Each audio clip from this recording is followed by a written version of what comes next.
Tides of Trouble by Win Valentine.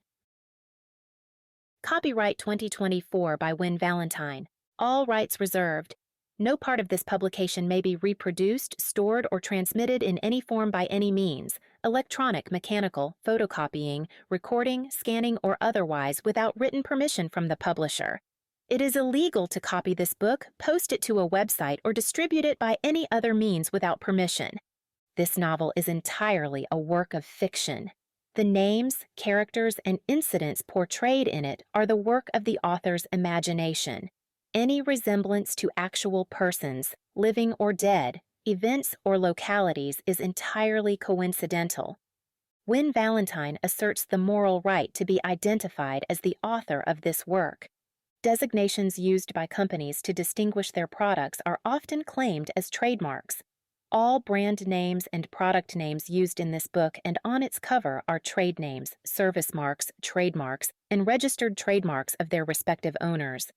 The publishers in the book are not associated with any product or vendor mentioned in this book. None of the companies referenced within the book have endorsed the book. Book cover by Dana Sacco. Audiobook by 11 Labs. Chapter 1. Rough Waters.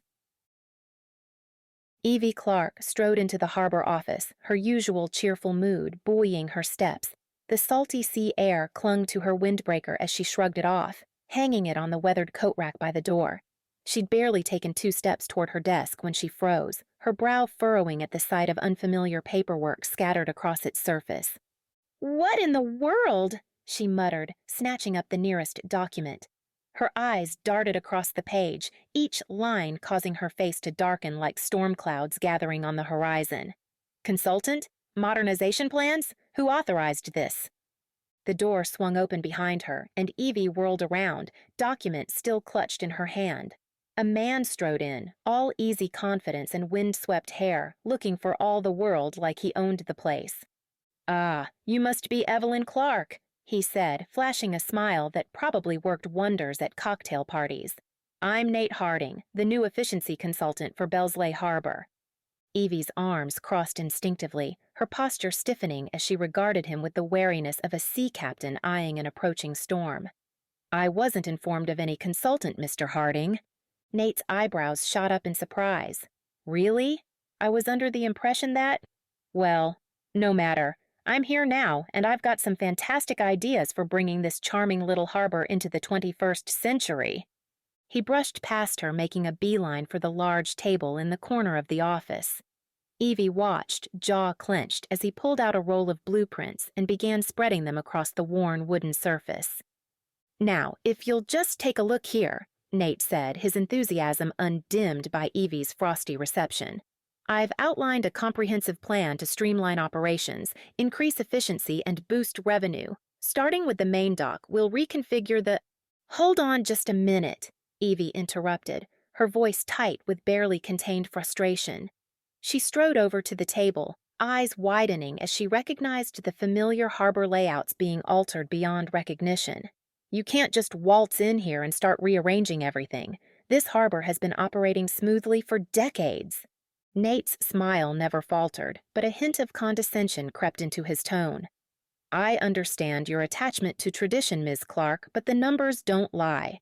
If we implement these changes, we're looking at a 30% increase in efficiency and a potential revenue boost of—" "Numbers!" Evie scoffed. "This harbor isn't just about numbers, Mr. Harding. It's about community, about the fishermen who've been docking here for generations, about—" A series of rapid-fire barks interrupted her tirade. Both Evie and Nate turned to see Captain, the harbor's scrappy terrier, trotting into the office. His orange life vest bobbed comically as he made a beeline for the newcomer, tail wagging furiously. For a moment, Evie's anger ebbed as she watched Captain circle Nate's legs, sniffing curiously at his boat shoes. The dog's antics never failed to bring a smile to her face, even in the midst of what was shaping up to be a monumental headache. Nate, to his credit, bent down to give Captain a quick pat.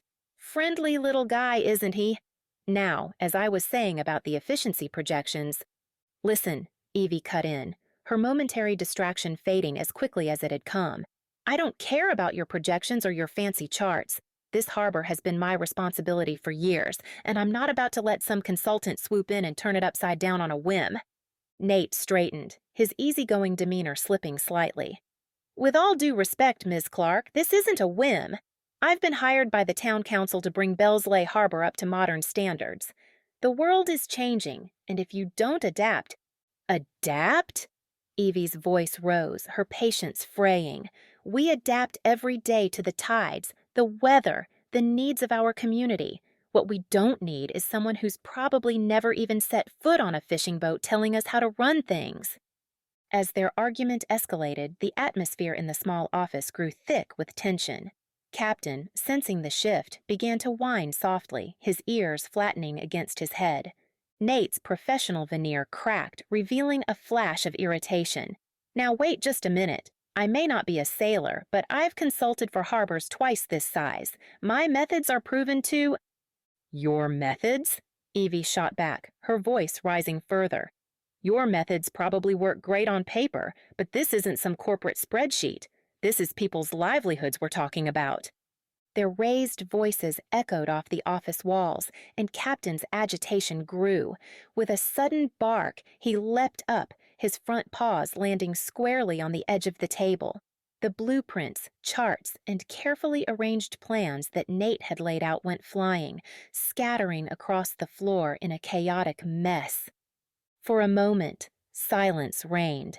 Evie and Nate stared at the papers strewn about their feet, then at Captain, who sat amid the chaos, tail thumping against the floor as if rather pleased with himself. Evie couldn't help it. A snort of laughter escaped her, quickly stifled as she pressed her hand to her mouth. The absurdity of the situation, the argument, the flying papers, Captain's satisfied expression, it was all too much. Nate, for his part, looked torn between exasperation and amusement. He ran a hand through his hair, surveying the mess with a rueful shake of his head. Well, he said finally, a hint of a smile tugging at his lips. I suppose that's one way to start over from scratch. Nate dropped to his knees, scrambling to gather his scattered papers. His carefully crafted plans, once neatly arranged, now resembled a chaotic jigsaw puzzle on the office floor. Evie watched him, a smirk tugging at the corners of her mouth, despite her best efforts to maintain a neutral expression. Here, she said, bending down to help collect the documents. Let me give you a hand with that. Nate glanced up, a mix of gratitude and embarrassment coloring his features. Thanks, he muttered, reaching for a chart that had somehow ended up under Captain's paw. The terrier, still looking rather pleased with himself, relinquished the paper with a playful growl. Evie couldn't help but chuckle as she watched Nate gingerly extract the slightly damp document. Just then, the office door swung open and Rob Clarke stepped inside. Evie's father surveyed the scene before him, his eyebrows climbing towards his hairline. Well now, Rob said, his deep voice filling the small space. What's all this then? Evie straightened up, suddenly feeling like a child caught in the midst of mischief. Dad, I can explain. But Rob was already moving past her, bending down to help Nate with the remaining papers. You must be the consultant I've heard so much about, he said, his tone warm and approving. Nate Harding, isn't it? Nate nodded, visibly relaxing at Rob's friendly demeanor. That's right, sir. It's a pleasure to meet you. As the two men gathered the last of the scattered documents, Rob's eyes lit up with interest. Now, these plans here, he said, pointing to one of the blueprints. This is exactly the kind of forward thinking we need. Tell me more about your ideas for the North Dock. Evie watched, a knot forming in her stomach as her father and Nate bent over the plans. Their heads were close together, voices animated as they discussed the harbor's future. She stood to the side, feeling suddenly out of place in the office that had been her domain for years. Actually, Evie interjected, trying to keep the frustration out of her voice, I have some concerns about how these changes might impact our long-standing fishing operations. We've always— Now, Evie, Rob cut in, his tone gentle but dismissive. We've got to keep up with the times. You can't expect things to stay the same forever. Evie felt her cheeks burn at the patronizing note in her father's voice. She opened her mouth to argue, but Rob was already turning back to Nate, praising another aspect of his modernization plans. For the next several minutes, Evie stood by silently, watching as her father and Nate bonded over charts and projections. Every now and then, Rob would nod approvingly or clap Nate on the shoulder, each gesture feeling like a small betrayal to Evie. Finally, Rob glanced at his watch and straightened up. "Well, I'd better be off," he said, gathering his coat. "Nate, I look forward to seeing more of your ideas. This is exactly the kind of shake-up Bellsleigh Harbor needs." As he moved towards the door, Rob paused beside Evie. He placed a hand on her shoulder, his grip firm and familiar. "Evie, I'm counting on you to make sure this project is a success," he said, his blue eyes serious. "The harbor's future depends on it." The weight of his words, coupled with the pressure of his hand, seemed to press down on Evie like a physical force. She managed a nod, not trusting herself to speak. With a final nod to Nate, Rob left, the door closing behind him with a soft click. The silence that followed felt oppressive, broken only by the distant cry of seagulls and the gentle lapping of waves against the docks outside. Nate cleared his throat, looking almost apologetic. "I should probably get going too," he said, gathering his papers. "Lots to do. I'll, see you tomorrow?" Evie nodded again, not meeting his eyes. As Nate left, she sank into her chair, suddenly exhausted. Captain patted over, resting his head on her knee with a soft whine. "Oh, Captain," Evie sighed, scratching behind his ears. "What are we going to do?" She turned to look out the window, her gaze sweeping over the familiar side of Bellsleigh Harbor. The boats bobbed gently in their slips. Fishermen called out greetings to each other, and the old lighthouse stood sentinel in the distance. It was a view she had loved since childhood, a perfect blend of tradition and natural beauty. But now, as she stared at her reflection in the glass, Evie saw a woman caught between two worlds. The pressure to modernize, to change, seemed to press in from all sides. Her father's expectations weighed heavily on her shoulders, while Nate's plans threatened to transform the harbor beyond recognition. Evie's reflection stared back at her, eyes filled with uncertainty. The harbor had always been her sanctuary, a place where she felt confident and in control. Now it felt like unfamiliar territory, with challenges lurking around every corner. As the sun began to set, casting long shadows across the docks, Evie remained at the window. Captain dozed at her feet, his steady breathing a comforting counterpoint to the turmoil in her mind. She knew that tomorrow would bring new battles, more discussions about efficiency and progress. But for now, she allowed herself this moment of quiet reflection, watching as the day's last light painted the harbor in shades of gold and pink. The future of Bellsleigh Harbor hung in the balance, and Evie found herself torn between honoring its past and securing its future. As darkness fell, she remained at the window, her silhouette framed against the fading light, a woman poised on the cusp of change. Chapter 2. Modernization Mayhem. Evie was still mulling over the events of the previous day when Nate burst into the harbor office, his arms laden with sleek, modern equipment. His enthusiasm was palpable as he set up a digital display, the screen flickering to life with a soft hum. "You've got to see this, Evie," Nate said, his eyes bright with excitement. "This automated docking system is going to revolutionize the way we operate." Evie crossed her arms, eyeing the equipment skeptically. She watched as Nate's fingers flew over the touchscreen, bringing up a 3D model of the harbor. "Look," he continued, "with this system, we can guide boats into their slips with pinpoint accuracy.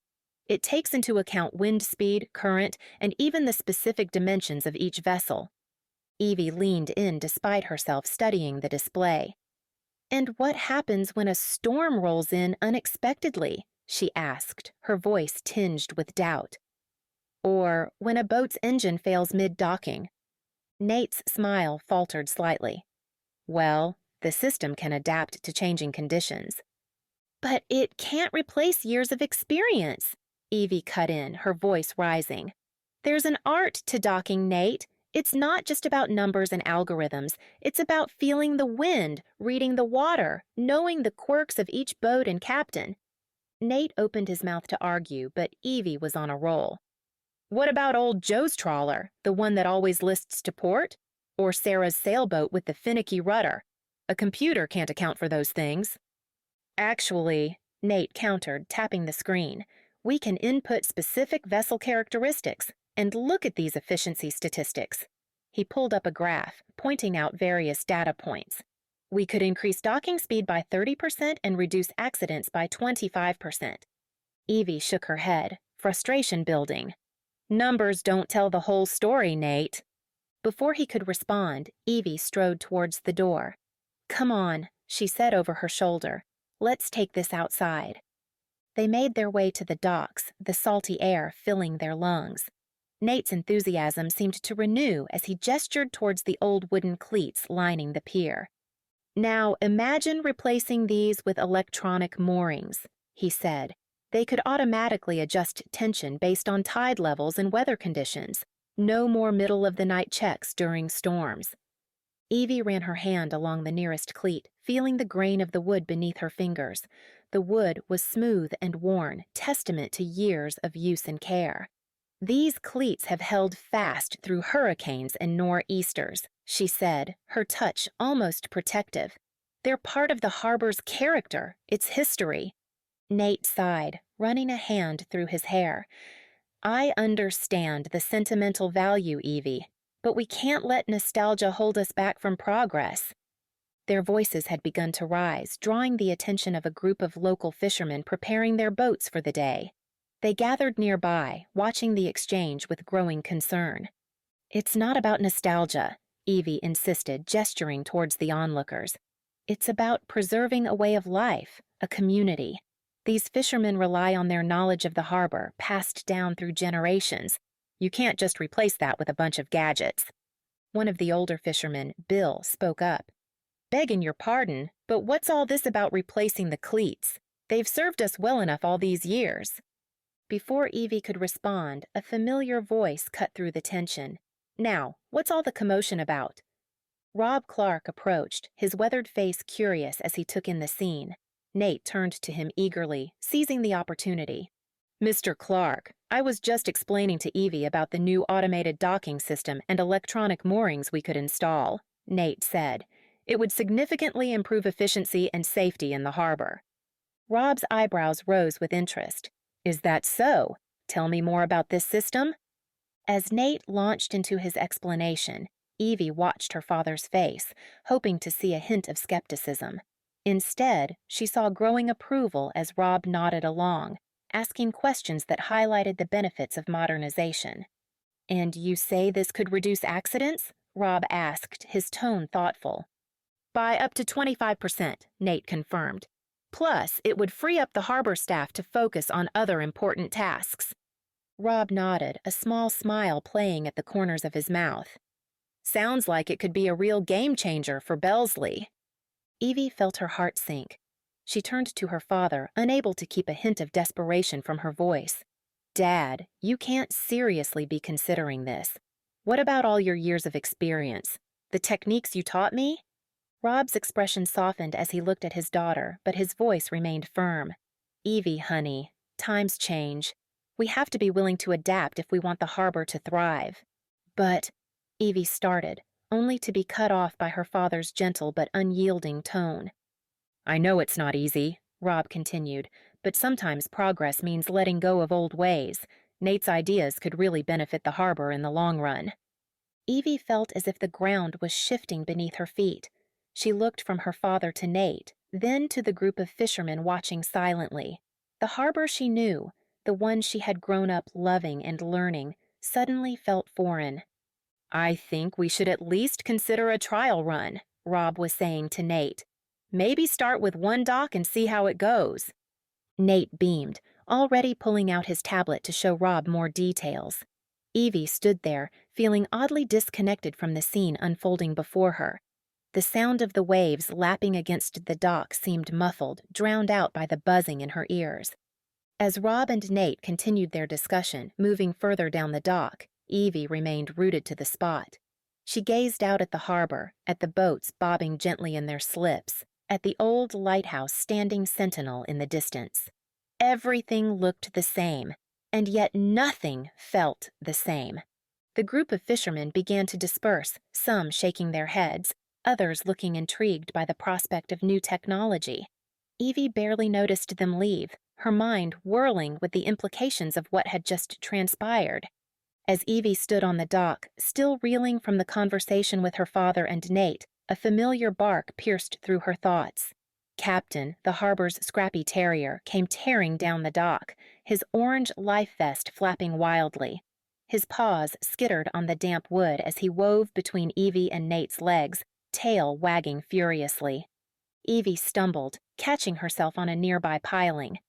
"Captain!" she scolded, but there was no real heat in her voice. The dog's antics were a welcome distraction from the tension of the moment.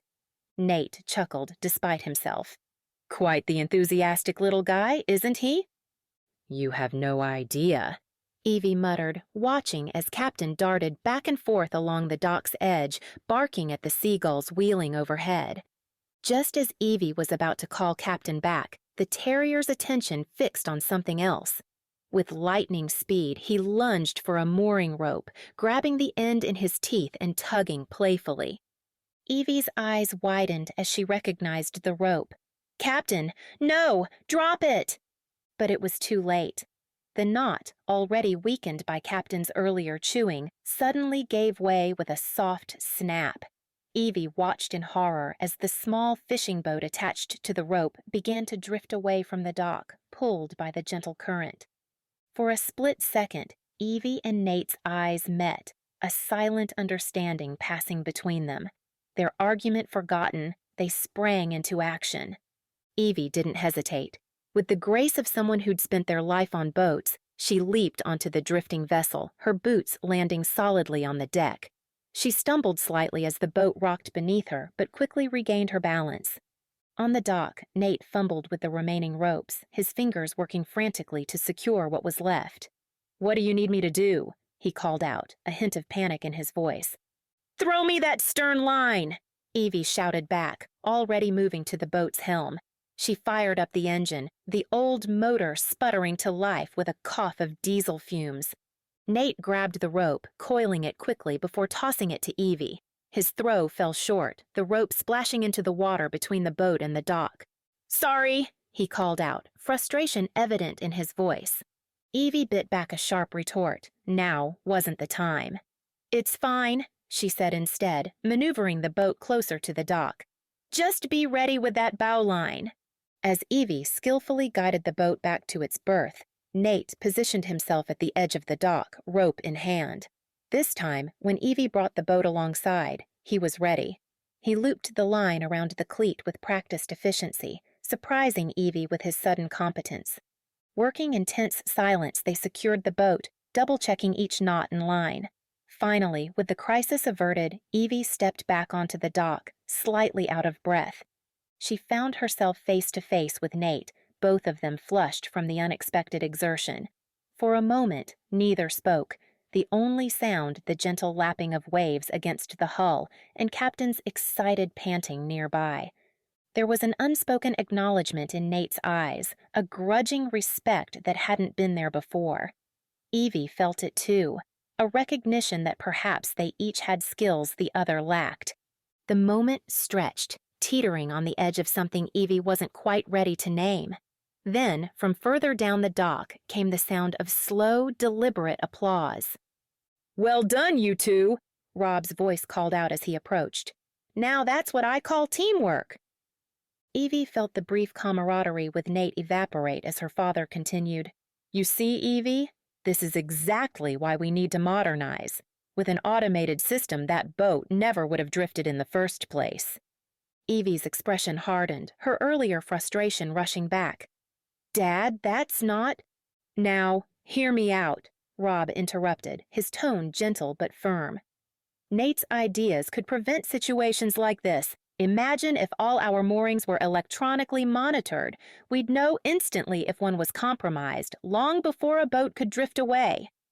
Nate nodded eagerly, seizing the opportunity. Exactly, Mr. Clarke. And with the right sensors, we could even predict wear and tear on the lines, replacing them before they become a problem. Evie looked between them, feeling once again like she was being ganged up on. But we just proved that we don't need fancy technology to handle these situations, she argued. Good old-fashioned seamanship and quick thinking saved the day. Rob shook his head, a hint of disappointment in his eyes. Evie, honey, you're missing the point. Yes, you handled this well, but why handle it at all if we can prevent it? Because that's our job, Evie exclaimed, her frustration boiling over. We're supposed to be hands-on, to know every inch of this harbor, every quirk of every boat. You taught me that, Dad. You always said there's no substitute for experience and instinct. Times change, Evie, Rob said softly. We have to be willing to change with them. Evie felt her throat tighten, unshed tears stinging her eyes. She turned away, not wanting her father or Nate to see how much this was affecting her. As she did, her gaze fell on Captain, who was sitting at the edge of the dock, looking thoroughly pleased with himself. Despite everything, Evie couldn't help but smile. She walked over and crouched down beside him, scratching behind his ears. You little troublemaker, she murmured affectionately. What am I going to do with you? Behind her, she could hear her father and Nate continuing to discuss the merits of various technological upgrades. Their voices faded into the background as Evie focused on Captain, finding comfort in the simple act of petting the scruffy terrier. As she sat there, the reality of the situation settled over her like a heavy fog. The harbor she knew, the one she loved, was changing, and no matter how tightly she held on, she couldn't stop it. Chapter 3. Lanterns, Logs, and Locked Horns. Evie burst through the town hall doors, her arms laden with rolled-up charts and diagrams. She'd spent hours meticulously sketching out every detail of the Firelight Festival boat parade, determined to show the committee why tradition mattered. Her momentum faltered as she spotted Nate already there, fiddling with a sleek laptop and projector setup. Their eyes met briefly, a spark of tension igniting between them. Evie jutted her chin forward, refusing to be intimidated by his high-tech display. She marched to the front of the room, spreading her hand-drawn plans across the table with a satisfying swoosh. As other committee members trickled in, filling the air with murmured greetings and the scrape of chairs, Evie smoothed out the corners of her largest map. She caught snippets of conversation, curiosity about Nate's projector, a few impressed whispers about modernization. Her fingers tightened on the edge of the table. All right, let's get started, announced Marge, the committee chair. Evie, why don't you kick us off? Evie took a deep breath, pushing aside her nerves. This was her moment. Thank you, Marge. As you can see, she gestured to her lovingly crafted diagrams. I've mapped out the traditional parade route. Her voice grew warm as she traced familiar paths with her fingertip. We start here, at Lighthouse Point, just as the festival has for generations. The boats will circle counterclockwise, allowing spectators on shore the best views of the lanterns. Evie lost herself in the description, painting a picture of twinkling lights reflecting off the water, the smell of wood smoke and cider in the air. She emphasized how each turn in the route connected to a piece of Bellsleigh Harbor's rich history. And finally, she concluded, we'll end with the boats forming our signature anchor shape right here in the cove, just as— If I may interrupt, Nate's voice cut through her momentum like a knife. He stood, remote in hand, clicking to bring up a crisp digital map on the screen behind them. I've actually run some simulations, and I think I have a more efficient route to propose. Evie bristled, but before she could object, Nate launched into his presentation. Gone were the charming anecdotes and historical tidbits. In their place were charts, graphs, and talk of optimized viewing angles and traffic flow management. By adjusting the route like so, Nate explained, tracing a glowing line across his map, we can accommodate 15% more spectator boats while reducing the risk of collisions by nearly 30%. A few committee members nodded, clearly impressed. Evie felt her carefully laid plans slipping away. Now hold on, she interjected. The traditional route has worked perfectly fine for decades. There's more to this festival than just efficiency. It's about community, about honoring our past. Nate raised an eyebrow. I'm not saying we should ignore tradition, Evie, but surely safety has to be our top priority. Speaking of which, let's talk about those paper lanterns. Evie's eyes narrowed. What about them? Well, Nate continued, clicking to a new slide. While undeniably charming, they pose a significant fire hazard. I'm proposing we switch to LED lights this year. LEDs? Evie sputtered. But that would completely change the look and feel of the parade. The warm glow of those lanterns is part of what makes it magical. Magic won't stop a boat from catching fire, Nate countered. The room erupted into conflicting opinions. Evie found herself raising her voice, desperately trying to make herself heard over the din. We can't just throw away decades of tradition because some consultant with a PowerPoint says so. It's not about throwing anything away, Nate shot back, his own frustration evident. It's about making things better, safer. Better for who? Evie demanded.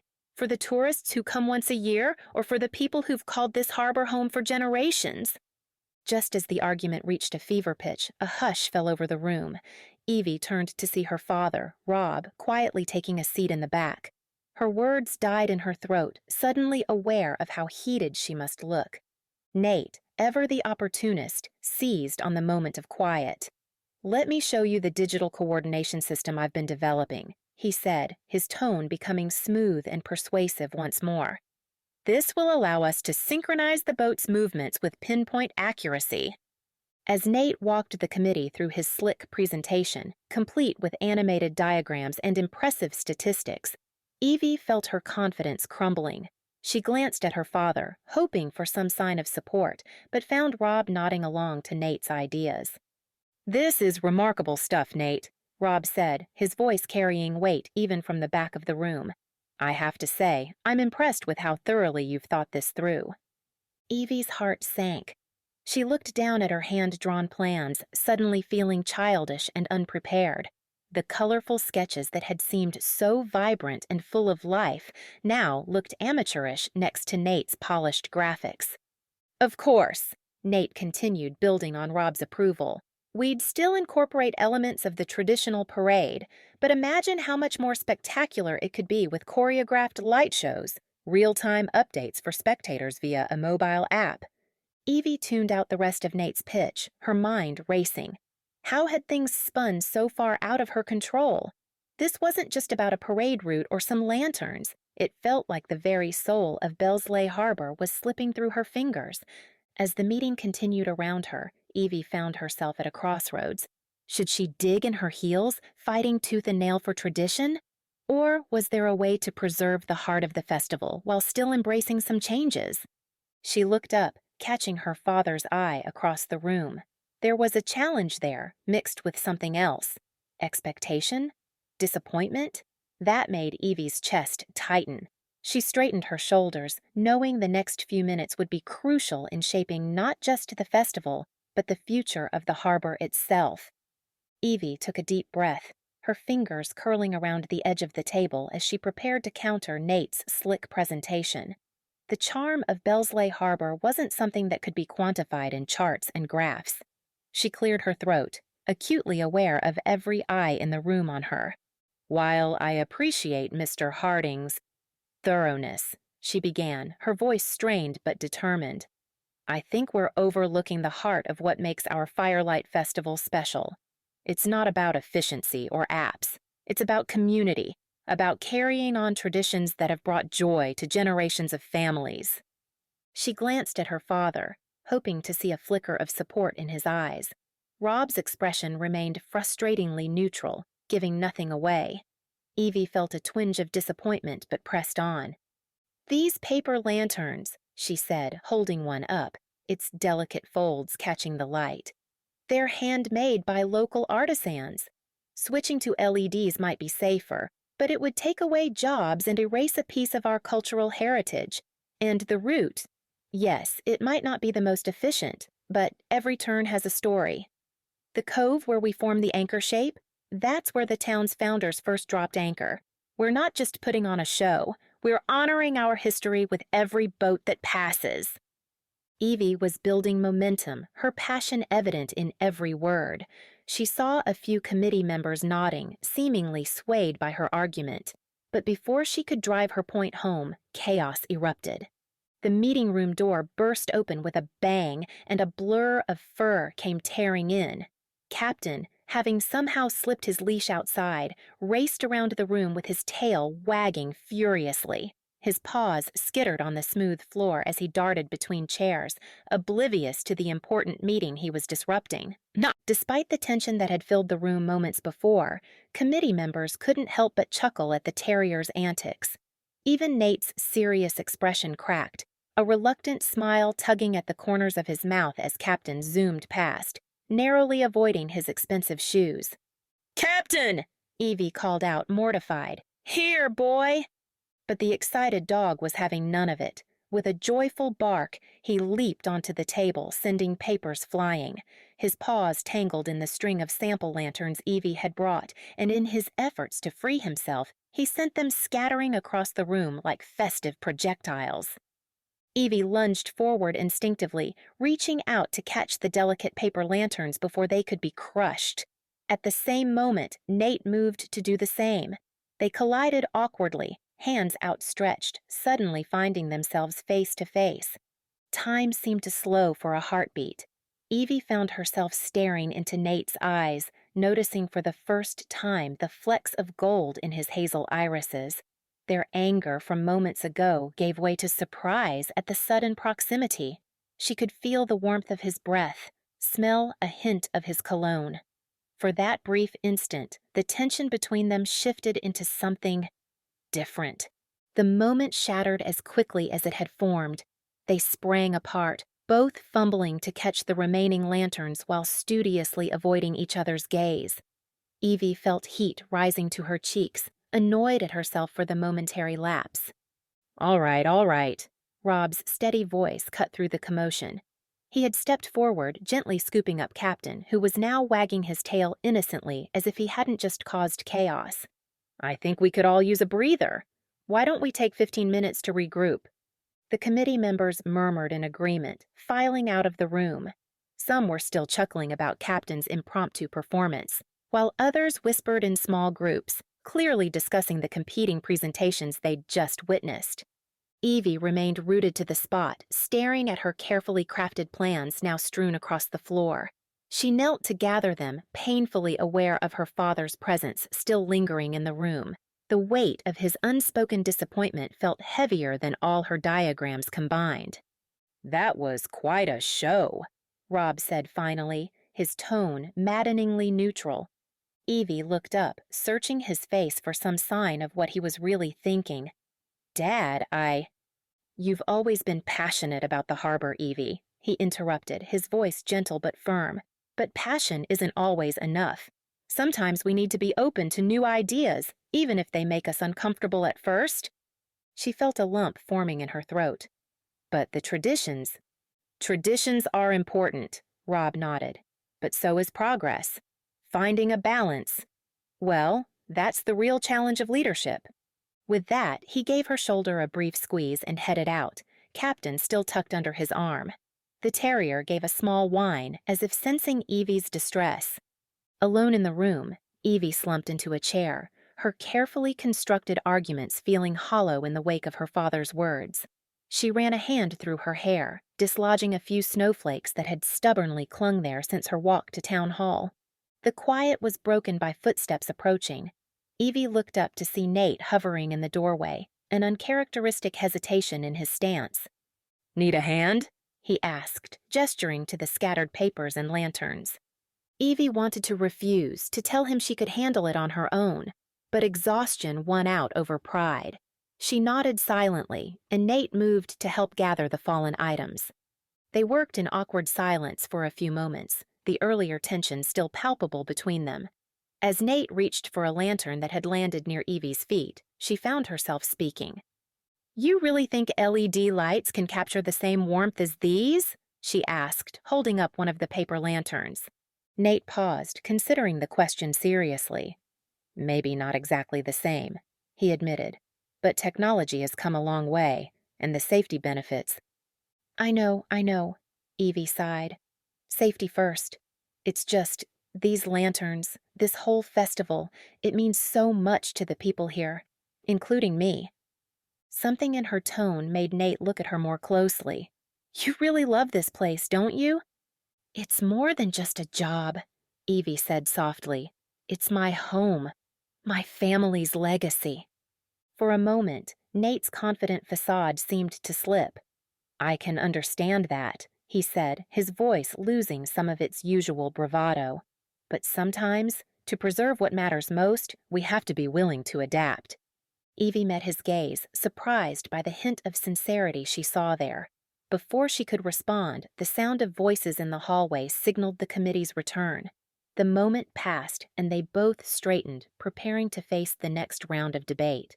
As committee members began filing back in, Evie took a deep breath. She glanced at her hand-drawn plans, then at Nate's sleek laptop. The path forward wasn't clear, but she knew one thing. The future of Bellsleigh Harbor's beloved Firelight Festival hung in the balance. Chapter 4: Stormy Relations.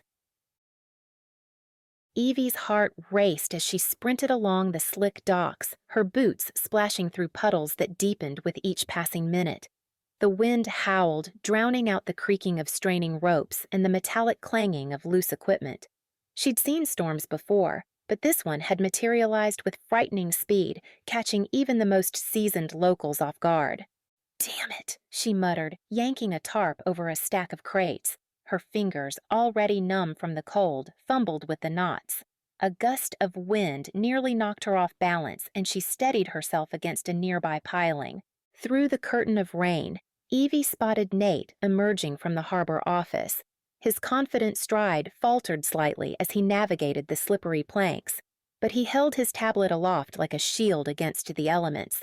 "Everything's under control," he shouted over the wind, tapping furiously at the screen. "The new system's got it all mapped out. We just need to follow the protocols." Evie bit back a retort. This wasn't the time for arguments. She turned her attention back to the boats, their outlines blurred by the sheets of rain.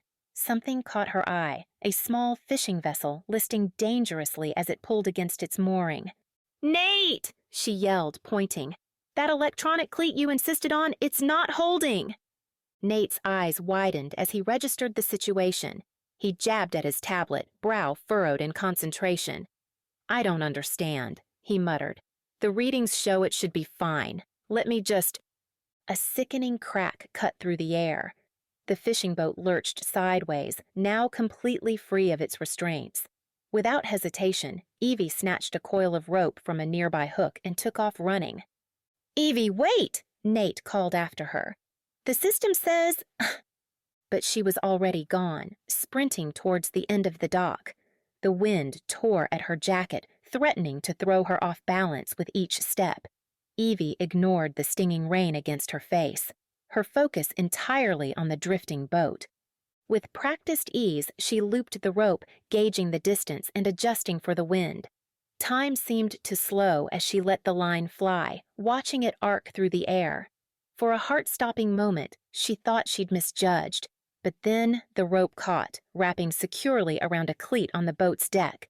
Evie planted her feet and began to haul, muscles straining against the pull of wind and waves. Inch by agonizing inch, she dragged the vessel back towards safety. Nate appeared at her side, his tablet abandoned somewhere in the chaos. "What can I do?" he shouted, genuine concern etched across his face. "Grab that second line!" Evie gestured with her chin, not daring to let go of her own rope. "We need to secure it from 2 points." To his credit, Nate didn't hesitate. He fumbled slightly with the knots, but managed to get a solid hold. Together, they fought against the elements, slowly but surely guiding the boat back to its berth. As they worked to resecure the vessel, Evie became aware of a growing commotion further down the harbor. More boats were struggling, their owners and crew shouting over the howling wind. "We've got to help them!" Evie yelled to Nate as she finished tying off the fishing boat. He nodded, looking both exhilarated and terrified. "What do we do?" For a split second, Evie was struck by the role reversal. Gone was Nate's usual cocky assurance, replaced by a willingness to follow her lead. She pushed the thought aside, focusing on the crisis at hand. Round up anyone who's still here, she instructed. We need all hands on deck. Prioritize the larger vessels. If they break free, they could cause serious damage. Nate nodded and took off, slipping and sliding, but somehow keeping his footing. Evie turned her attention to the rest of the harbor, her mind racing through years of experience and countless drills. "Jake!" she shouted, spotting one of the regular deckhands. "Get to the supply shed. We need more ropes, life vests, anything that could help." The young man nodded, already moving to follow her orders. Evie allowed herself a small smile. This was what she'd trained for, what she knew in her bones. Modern technology had its place, but in moments like these, there was no substitute for hands-on experience and a cool head. As if to underscore her point, a garbled electronic warning blared from speakers mounted along the docks. The automated system, overwhelmed by the storm's intensity, spewed a series of conflicting instructions that only added to the chaos. "Someone shut that thing off!" Evie yelled, frustration momentarily getting the better of her. She took a deep breath, centering herself. Now wasn't the time for distractions. Through the driving rain, she saw Nate returning with a small group of volunteers, a mix of fishermen, dock workers, and even a few tourists who had been caught in the storm. Their faces were a blend of determination and fear, looking to her for guidance. Evie straightened her shoulders, pushing her soaked hair out of her eyes. "All right, listen up," she called out, her voice carrying over the wind. "We've got boats in trouble and not much time. Work in pairs, focus on securing the larger vessels first. If you're not comfortable on the docks, stay on land and help with supplies. Watch out for each other, and if anyone goes in the water, sound the alarm immediately. Let's move." The group sprang into action, fanning out along the docks with a sense of purpose. Evie allowed herself a moment of pride before diving back into the fray. This was far from over, but they had a fighting chance. As she raced to help with a struggling sailboat, Evie caught sight of Nate. He was working alongside a grizzled old fisherman, following the man's instructions with uncharacteristic humility. Their eyes met briefly, and Nate gave her a nod of acknowledgement, perhaps even respect. Evie returned the nod, then refocused on the task at hand. There would be time for reflection later. Right now, Bellsleigh Harbor needed her, and she wasn't about to let it down. As the storm's fury began to wane, Rob appeared on the docks, rain streaming down his weathered face. He stood at the edge of the chaos, watching as Evie barked orders and coordinated the rescue efforts. His eyes, a mix of pride and concern, followed his daughter's every move. Evie, oblivious to her father's presence, continued to direct the impromptu crew. "Secure that line!" she shouted, pointing to a loose rope whipping in the wind. Her voice carried authority, rising above the din of creaking wood and lapping waves. Nate stood to the side, looking lost and humbled. His tablet, once clutched like a lifeline, hung limply at his side. He watched Evie work, a newfound respect evident in his expression. Suddenly, a blur of orange fur darted between people's legs. Captain, the harbor's terrier, barked excitedly as he weaved through the crowd. For once, his boundless energy seemed to have found a purpose. The dog clamped his teeth around the end of a loose rope, dragging it towards Evie with determined tugs. "Well, I'll be," Evie muttered, a hint of a smile crossing her face. She grabbed the rope from Captain, giving him a quick pat before using it to secure another boat that had been straining against its moorings. "Good boy, Captain." As the last of the boats were secured and the immediate danger passed, the storm began to subside. The wind died down to a whisper, and the rain softened to a gentle patter. In the sudden quiet, the extent of the damage became clear. Several boats bore minor scrapes and dents, and loose equipment littered the docks. But thanks to Evie's quick action and leadership, nothing catastrophic had occurred. Evie stood at the end of the main dock, surveying the scene with a mixture of relief and exhaustion. She pushed her soaked hair out of her eyes, taking a deep breath of the salt-tinged air. "Nice work, kiddo," came a gruff voice from behind her. Evie turned to see her father approaching, his familiar gait slightly stiff from the cold and damp. Rob's face was etched with pride as he clapped a hand on her shoulder. "You handled that crisis like a pro." he continued, his praise warming Evie more than any cup of hot coffee could have. Just like I taught you. For a moment, Evie beamed with pride, basking in her father's approval. It was a rare thing, and she savored it, allowing herself to feel truly appreciated by the man whose opinion mattered most to her. "Thanks, Dad," she said, her voice thick with emotion. "I'm just glad we managed to keep everything under control." Rob nodded, his eyes scanning the harbor. "It could have been a lot worse," he agreed. "Come on, let's head back to the office and assess the damage." As they walked along the docks, Rob's brow furrowed slightly. "You know," he began, his tone thoughtful, "while your methods worked well today, maybe some of Nate's ideas could help prevent such close calls in the future." Evie's face fell, her moment of triumph suddenly diminished. She opened her mouth to argue, but thought better of it, instead focusing on navigating the slippery planks beneath her feet. They reached the harbor office, where Nate was already waiting, his tablet now powered down and tucked under his arm. His usual confident demeanor was notably subdued as they entered. "Mr. Clarke," Nate said, nodding respectfully to Rob. "Evie, I wanted to apologize. The system didn't perform as expected under these conditions." Rob waved off the apology. "No system is perfect, especially not on its first run. The important thing is we learn from it." Evie moved to the window, gazing out as the last of the storm clouds dissipated, revealing patches of blue sky. She listened as Nate launched into an explanation of how the system could be improved, arguing that if fully implemented, it would work better in future crises. "With some adjustments to the algorithms and more robust hardware, we could create a system that adapts to even the most unpredictable weather patterns," Nate insisted, his earlier humility giving way to his usual enthusiasm for technology. Rob nodded along, asking questions that showed genuine interest in Nate's proposals. Evie remained silent, her reflection in the window showing a face torn between pride in her abilities and uncertainty about the future of her beloved harbor. "What do you think, Evie?" Rob asked, finally drawing her back into the conversation. "You've got to admit, having some additional safeguards in place couldn't hurt." Evie turned from the window, her eyes moving from her father's expectant face to Nate's hopeful one. She took a deep breath, choosing her words carefully. "I think," she began slowly, "that there's value in both approaches. Today showed that sometimes there's no substitute for experience and quick thinking. But," she added, seeing Nate about to interject, "I can also see how having better predictive systems could help us prepare for storms like this one." Nate's eyebrows rose in surprise at her concession. Rob nodded approvingly.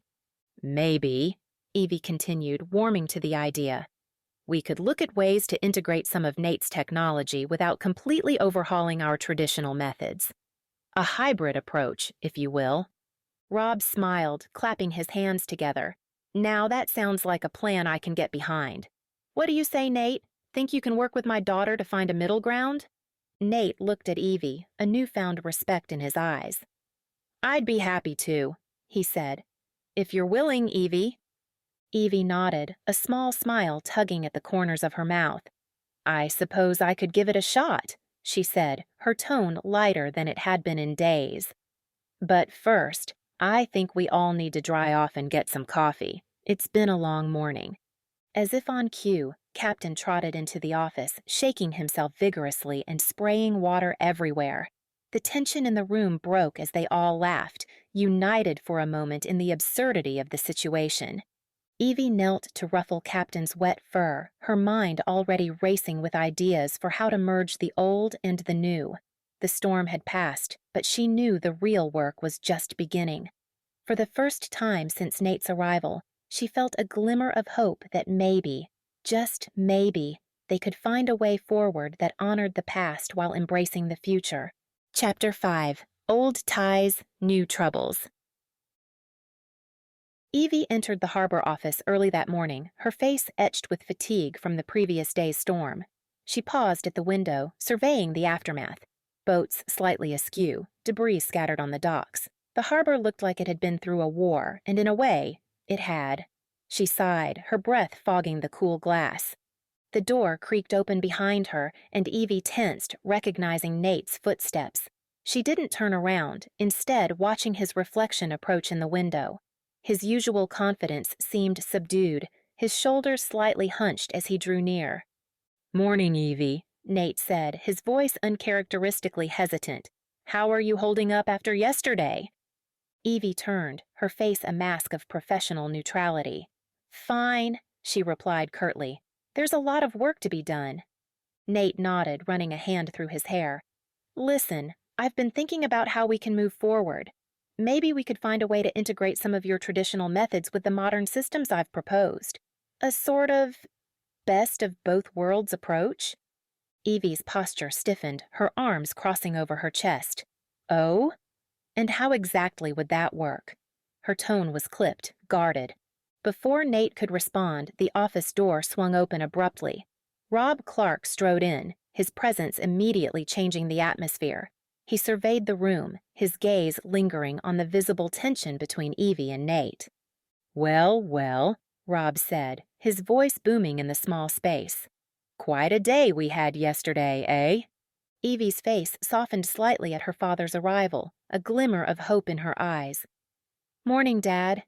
Yeah, it was intense." Rob nodded, moving to stand between them. "Evie, I have to say, you handled that storm brilliantly. Your quick thinking saved us from a real disaster." A small smile tugged at Evie's lips, pride swelling in her chest, but it was short-lived. "That being said," Rob continued, his tone shifting, "Nate's ideas about upgrading our systems could really help prevent situations like that in the future. Have you given any more thought to his proposals?" Evie's face fell, her moment of triumph slipping away like sand through her fingers. She watched as Nate straightened up, emboldened by Rob's support. "Actually, Mr. Clarke," Nate said, his earlier hesitation evaporating, "I've been working on some improvements to the system based on yesterday's data. If you have a moment, I'd love to walk you through them." Rob nodded enthusiastically. "By all means, let's hear it." Nate launched into a detailed explanation, his hands moving animatedly as he described algorithms and hardware upgrades. Evie watched, her frustration mounting as her father nodded along, asking questions that showed genuine interest. She couldn't contain herself any longer. "But what about the human element?" Evie interrupted, her voice sharp. "All the algorithms in the world can't replace years of experience and instinct. Our traditional methods have kept this harbor safe for generations." Her words were directed at Nate, but her eyes kept darting to Rob, seeking approval she didn't find. Instead, her father's brow furrowed slightly. "Now, Evie," Rob said gently but firmly, "we can't be afraid of change. The world is moving forward, and we need to move with it. Your experience is valuable, of course, but so is innovation." Evie visibly deflated, feeling cornered by both her father and Nate. She turned back to the window, blinking hard against the sudden sting in her eyes. "I'm not afraid of change," she said quietly, her voice barely above a whisper. "I just don't want to lose what makes this place special." Rob moved to stand beside her, placing a hand on her shoulder. "Nobody's saying we have to throw out everything we know, but being open to new ideas doesn't mean betraying our traditions. It's about finding a balance." Evie nodded silently, not trusting her voice. She could see Nate's reflection in the window, watching them with a mixture of curiosity and concern. "Why don't we all sit down?" Rob suggested, gesturing to the small conference table in the corner of the office. "We can go through Nate's proposals together, and, Evie, you can point out where you think our traditional methods might still be the best approach. How does that sound?" Evie took a deep breath, steeling herself. She turned to face them both, her chin lifted slightly. "All right," she said, her voice steadier now. "Let's see what you've got, Nate." Evie stood frozen, her father's words echoing in her ears. The weight of his expectations pressed down on her shoulders, making it hard to breathe. She glanced at Nate, who was watching her with a mixture of sympathy and triumph that made her blood boil. Rob's voice, gentle but firm, cut through the tension. "Evie, sweetheart, you've got to be more open to change. The harbor's been run the same way for decades, but times are different now. We can't afford to be left behind." His tone carried the weight of years of harbor management experience, each word another brick in the wall closing in around her. Evie felt her resolve crumbling, cornered by the two men who seemed determined to reshape her world without her consent. The pressure built inside her, a dam ready to burst. She clenched her fists, her nails digging into her palms as she fought to maintain composure, but it was too much. "Enough!" Evie snapped, her voice rising sharply. The sudden outburst startled both Rob and Nate, their eyes widening in surprise. "Neither of you has the right to dictate how I run this harbor. Not you, Dad, and certainly not you, Nate. This is my responsibility now, and I'll handle it my way."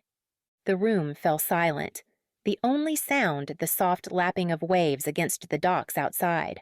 Rob and Nate exchanged surprised glances, clearly taken aback by Evie's vehemence. Captain, sensing the heightened emotions, whined softly and pressed against Evie's leg.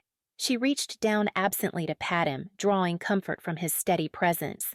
The terrier's warmth grounded her, a reminder of the simpler, more constant things in her life. Rob cleared his throat, his expression a mix of concern and disappointment. I think I'd better go," he said quietly. "We can discuss this another time when everyone's had a chance to cool down."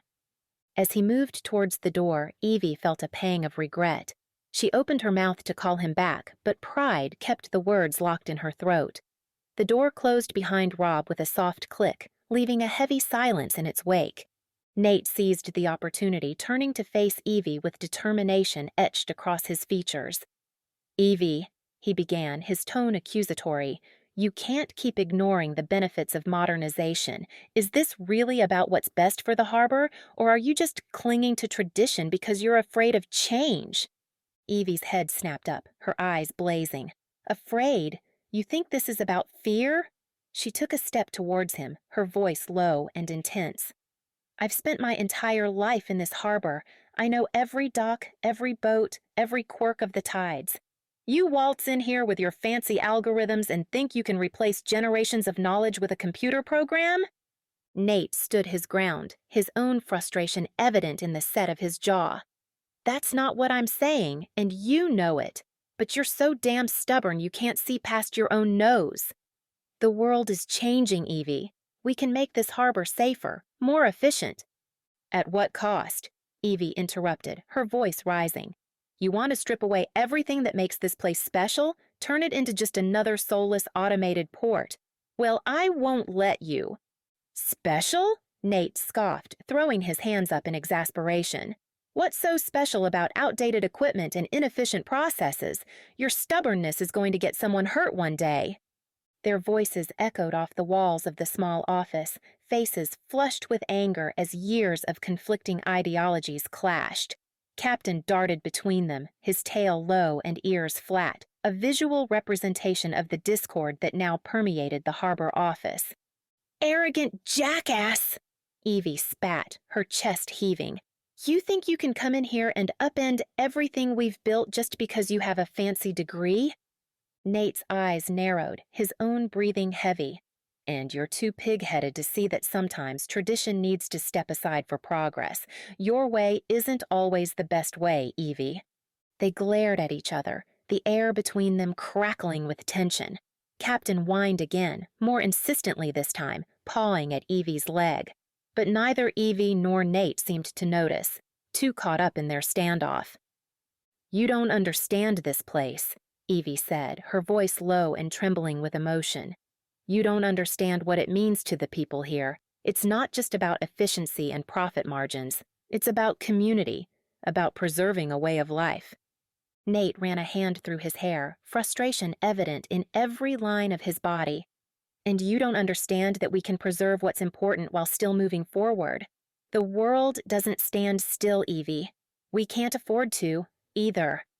They stood there, breathing heavily, the weight of their argument hanging in the air between them. Captain looked from one to the other, his brown eyes wide with concern. The harbor office, once a place of calm and order, now felt like a battlefield, with Evie and Nate on opposite sides of an ever-widening chasm. Chapter 6. Firelight Fiasco. The harbor buzzed with activity as volunteers scurried about, hanging colorful lanterns along the weathered docks. Evie stood at the center of it all, her face a mask of determination as she directed the preparations for the New Year's Eve Firelight Festival. Despite her outward composure, the strain of the past weeks was evident in the tightness around her eyes and the set of her jaw. "A little higher on the left, Mike," she called out, gesturing to a volunteer precariously balanced on a ladder. "We want these lanterns visible from the water." As Mike adjusted the string of lights, Evie's gaze swept over the harbor. The familiar sight of boats bobbing gently in their slips brought a fleeting sense of comfort, quickly overshadowed by the nagging worry that had taken up residence in her chest. She caught sight of Nate approaching, clipboard in hand and an all-too-familiar look of determination on his face. Evie suppressed a groan, steeling herself for another confrontation. "Evie," Nate began, his tone carefully neutral. "I wanted to go over some last-minute safety protocols for the boat parade. I've made a few adjustments that I think—" "Not now, Nate." Evie cut him off, barely sparing him a glance as she moved to help a group of volunteers untangle a particularly stubborn string of lights. "We're in the middle of setting up. Whatever it is can wait." Nate's jaw clenched, but he pressed on. "It's important that we address these safety concerns before—" "I said not now," Evie snapped, her patience wearing thin. She turned to face him fully, her eyes flashing. "This festival has run smoothly for years without your protocols. We'll be fine." Before Nate could respond, a murmur rippled through the crowd of volunteers. Evie turned to see what had caught their attention and felt her heart skip a beat. Her father, Rob, was making his way down the dock, his keen eyes taking in every detail of the preparations. Evie watched as Rob paused to inspect one of the new automated mooring systems Nate had insisted on installing. To her dismay, her father nodded approvingly before moving on. She felt a familiar mix of hope and apprehension rise in her chest as Rob approached. "Dad," Evie greeted, forcing a smile. "I didn't expect to see you down here today." Rob's answering smile was warm, but Evie couldn't help noticing it didn't quite reach his eyes. "Just thought I'd come down and see how things were shaping up," he said, his gaze sweeping over the bustling harbor. "Looks like you've got everything well in hand." Evie felt a surge of pride at her father's words, but it was quickly tempered by the guarded look in his eyes. She knew that look all too well. It usually preceded a difficult conversation. "Evie," Rob began, his tone gentle but firm, "we need to talk about the future of the harbor." Evie's stomach clenched. "Dad, if this is about Nate's modernization plans—" Rob held up a hand, silencing her protest. "It's not just about Nate's plans, sweetheart. It's about keeping this harbor competitive. The world is changing, and we need to change with it." Evie felt as though the ground was shifting beneath her feet. She had always counted on her father's unwavering support, his belief in the traditions they had both worked so hard to uphold. To hear him now, advocating for change, it felt like a betrayal. "But, Dad," she argued, her voice barely above a whisper, "we've always managed just fine. Our methods work. The community relies on us to—" "The community relies on us to keep this harbor thriving," Rob interrupted, his voice firm. "And to do that, we need to adapt. I'm not saying we need to change everything overnight, but we can't keep clinging to the past at the expense of our future." Evie felt the weight of her father's words settle on her shoulders like a physical burden. She opened her mouth to respond, but no words came out.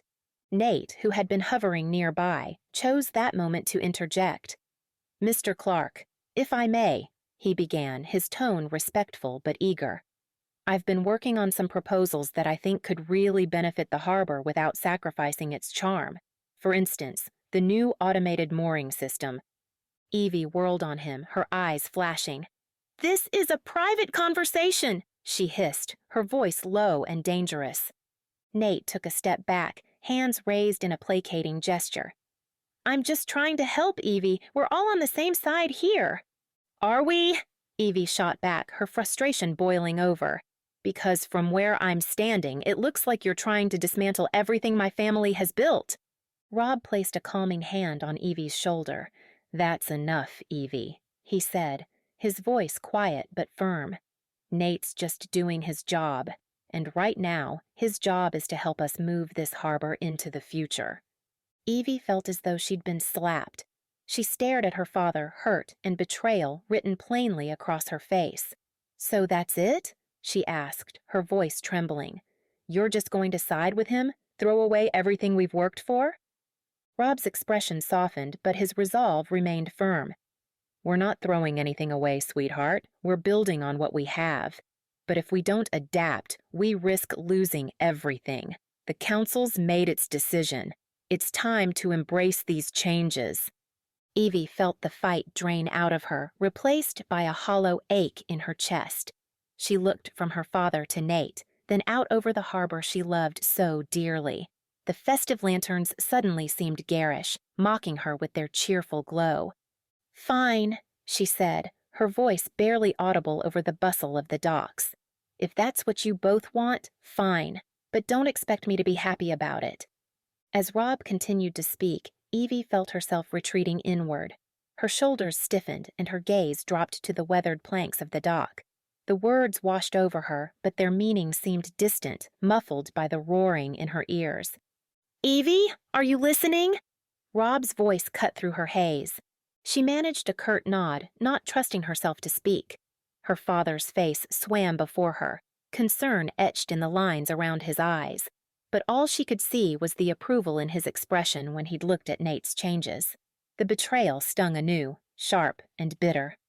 "Yeah," she mumbled, the single syllable barely audible over the lapping of waves against the dock. Nate shifted uncomfortably beside them, his clipboard clutched to his chest like a shield. "Look, I know this is a lot to take in," he began, his tone cautious. "But if we could just sit down and go through some of these ideas together." Evie's head snapped up, her eyes flashing. "I think you've done enough," she bit out, each word clipped and icy. The tension crackled between them, thick and oppressive. Rob opened his mouth, likely to attempt another peacekeeping effort, but was cut short by a sudden commotion. Captain, who had been watching the exchange with growing agitation, let out a series of sharp barks. Before anyone could react, the terrier darted forward, weaving between their legs in frenzied circles. His tail whipped back and forth as he yapped, clearly distressed by the palpable tension in the air. "Captain, no!" Evie called out, but it was too late. The dog's erratic path led him straight into a stack of boxes filled with delicate firelight decorations. Time seemed to slow as the tower of cardboard wobbled, teetered, and then came crashing down with a resounding clatter. Lanterns, strings of lights, and fragile glass ornaments spilled across the dock in a chaotic mess of color and broken shards. Captain yelped and scampered away, tail tucked between his legs. For a moment, the three of them stood frozen, staring at the destruction. Then, as if snapping out of a trance, they moved as one to contain the mess. Evie dropped to her knees, carefully gathering shards of colored glass. She could feel Nate's presence beside her, hear the rustle of Rob's jacket as he bent to pick up a toppled box. The silence between them was deafening, broken only by the gentle clink of glass and the distant calls of seagulls. As she worked, Evie felt the weight of Nate's gaze on her. She stubbornly kept her eyes on the task at hand, refusing to meet his look. But she couldn't block out his voice when he finally spoke. "Evie," Nate began, his tone softer than she'd ever heard it. "I know how much this harbor means to you. I can see it in everything you do, in the way you care for this place and its people." She paused, a broken lantern cradled in her hands, but didn't look up. Nate continued, his words careful and measured. "I'm not here to destroy what you've built. I just want to help make it even better, to ensure it thrives for years to come. Maybe we could find a way to blend the old with the new?" For a fleeting moment, Evie felt a flicker of something. Not quite understanding, but perhaps the faintest hint of possibility. But as quickly as it came, it was extinguished by the memory of her father's approving nod, of Nate's relentless push for change. She stood abruptly, dumping the broken decorations into a nearby trash bin. "Save it!" she snapped, her voice sharp enough to make Nate flinch. "I'm not interested in your corporate doublespeak. This harbor has survived just fine without your improvements, and it'll keep on surviving long after you're gone." Nate's face fell, the hope in his eyes dimming. He opened his mouth as if to argue, then thought better of it and returned to cleaning in silence. Rob, who had been watching the exchange with a mixture of concern and resignation, stepped forward. "Evie, sweetheart." But Evie was already walking away, her strides long and purposeful. She couldn't bear to hear another word, couldn't stand to see the disappointment in her father's eyes or the hurt in Nate's. She made her way to the end of the dock, where the weathered planks met the vast expanse of the ocean. The late afternoon sun glinted off the water, turning it into a dazzling array of gold and orange. Any other day, the sight would have filled her with peace. Now, it only served to remind her of all she stood to lose. Evie stood there, arms wrapped tightly around herself, staring out at the horizon. The sounds of the harbor, the creaking of boats, the calls of workers, the distant laughter from the town faded into a dull buzz. She felt adrift, untethered from the very place that had always been her anchor. A soft whine at her feet drew her attention. Captain sat beside her, his brown eyes wide and apologetic. The terrier nudged her leg gently, as if trying to offer comfort in the only way he knew how. Despite herself, Evie felt a small smile tug at her lips. She reached down to scratch behind Captain's ears, grateful for his uncomplicated presence. "At least you're on my side, huh, boy?" she murmured. As she stood there with Captain a warm, solid presence at her side, Evie tried to make sense of the tumultuous emotions swirling within her. The betrayal from her father cut deep, his apparent eagerness to embrace change, feeling like a repudiation of everything they'd built together. And Nate. His earnest attempts at connection only served to highlight the vast gulf between them, between his vision for the future and her devotion to the past. The weight of the impending festival pressed down on her, a looming deadline that suddenly felt impossible to meet. How could she orchestrate a celebration of Bellsleigh's traditions when everything she held dear seemed to be slipping through her fingers? Evie took a deep breath, the salty air filling her lungs. She knew she couldn't stay here forever, that eventually she'd have to turn around and face the mess, both literal and figurative, that awaited her. But for now, she allowed herself this moment of solitude, with only Captain and the vast, unchanging sea for company. Chapter 7. Breaking Point. Evie stood at the harbormaster's station, her eyes scanning the bustling docks. The air buzzed with excitement as last-minute preparations for the New Year's Eve Firelight Festival kicked into high gear. Colorful lanterns swayed in the crisp breeze, and the cheerful chatter of workers and early festival-goers filled the air. Despite the festive atmosphere, Evie couldn't shake the knot of anxiety in her stomach. She watched as volunteers strung up twinkling lights along the boardwalk, their laughter carrying across the water. It should have filled her with joy, but instead, she felt a pang of worry. Would the festival live up to everyone's expectations? Would her traditional methods be enough? A sudden shout snapped Evie out of her thoughts. Her head whipped around, eyes narrowing as she searched for the source of the commotion. Near one of the larger boats, a group of people were gesticulating wildly, their voices rising in panic. "Oh, no," Evie muttered, her heart sinking as she realized what was happening. The boat had come loose from its moorings and was drifting dangerously close to the other vessels. Without hesitation, Evie sprinted down the dock, her boots thudding against the weathered planks. As she neared the scene, she could see the boat's captain struggling at the helm, desperately trying to regain control. "Everyone, stay calm!" Evie shouted, her voice carrying over the growing chaos. She quickly assessed the situation, her mind racing through possible solutions. "You there?" She pointed to a nearby worker. "Get me a rope, now!" As the worker scrambled to obey, Evie barked out more orders, coordinating the efforts of those around her. She grabbed the rope as soon as it was handed to her, feeling the rough fibers bite into her palms. With a practiced motion, she swung the rope over her head and let it fly. The rope arced through the air, landing perfectly on the boat's deck. The captain snatched it up, relief visible on his face even from a distance. "Pull!" Evie commanded, and the group on the dock heaved in unison, slowly but surely guiding the wayward vessel back to safety. Just as they were securing the boat, Evie heard familiar footsteps approaching rapidly. She turned to see Nate jogging towards them, his tablet clutched in his hand and a look of concern etched on his face. "What happened?" he asked, slightly out of breath. Without waiting for an answer, he began tapping furiously at his tablet's screen. "The new electronic mooring system should have prevented this. It doesn't make any sense." Evie felt a flare of irritation. "Well, clearly it didn't work, did it?" she snapped, gesturing to the boat that had nearly caused a disaster.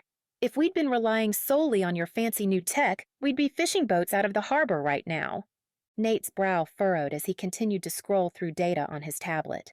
"That's not possible. The system is state-of-the-art. It must have been—" He trailed off, his eyes landing on the ropes now securing the boat. "The traditional moorings, they must have interfered with the electronic sensors." Evie felt her temper rising. "Are you seriously blaming the ropes? The same ropes that just saved us from a catastrophe?" "I'm not blaming anything," Nate countered, his voice taking on a defensive edge. "I'm trying to figure out what went wrong so we can prevent it from happening again. Isn't that what we both want?" "What I want," Evie said, her voice low and intense, "is for you to stop trying to fix things that aren't broken. This harbor has operated smoothly for decades using traditional methods. Your improvements are causing more problems than they're solving." Their voices had begun to rise, drawing curious glances from nearby festival goers.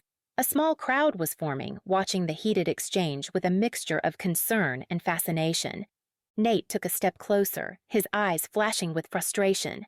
"And what happens when those traditional methods fail? When a storm hits and we don't have the technology to predict it or respond quickly enough? We can't just stick our heads in the sand and pretend the world isn't changing, Evie." "Changing doesn't always mean improving," Evie shot back. She gestured around at the harbor, at the boats bobbing gently in the water and the festive decorations adorning every surface. "This place, these traditions, they mean something to people.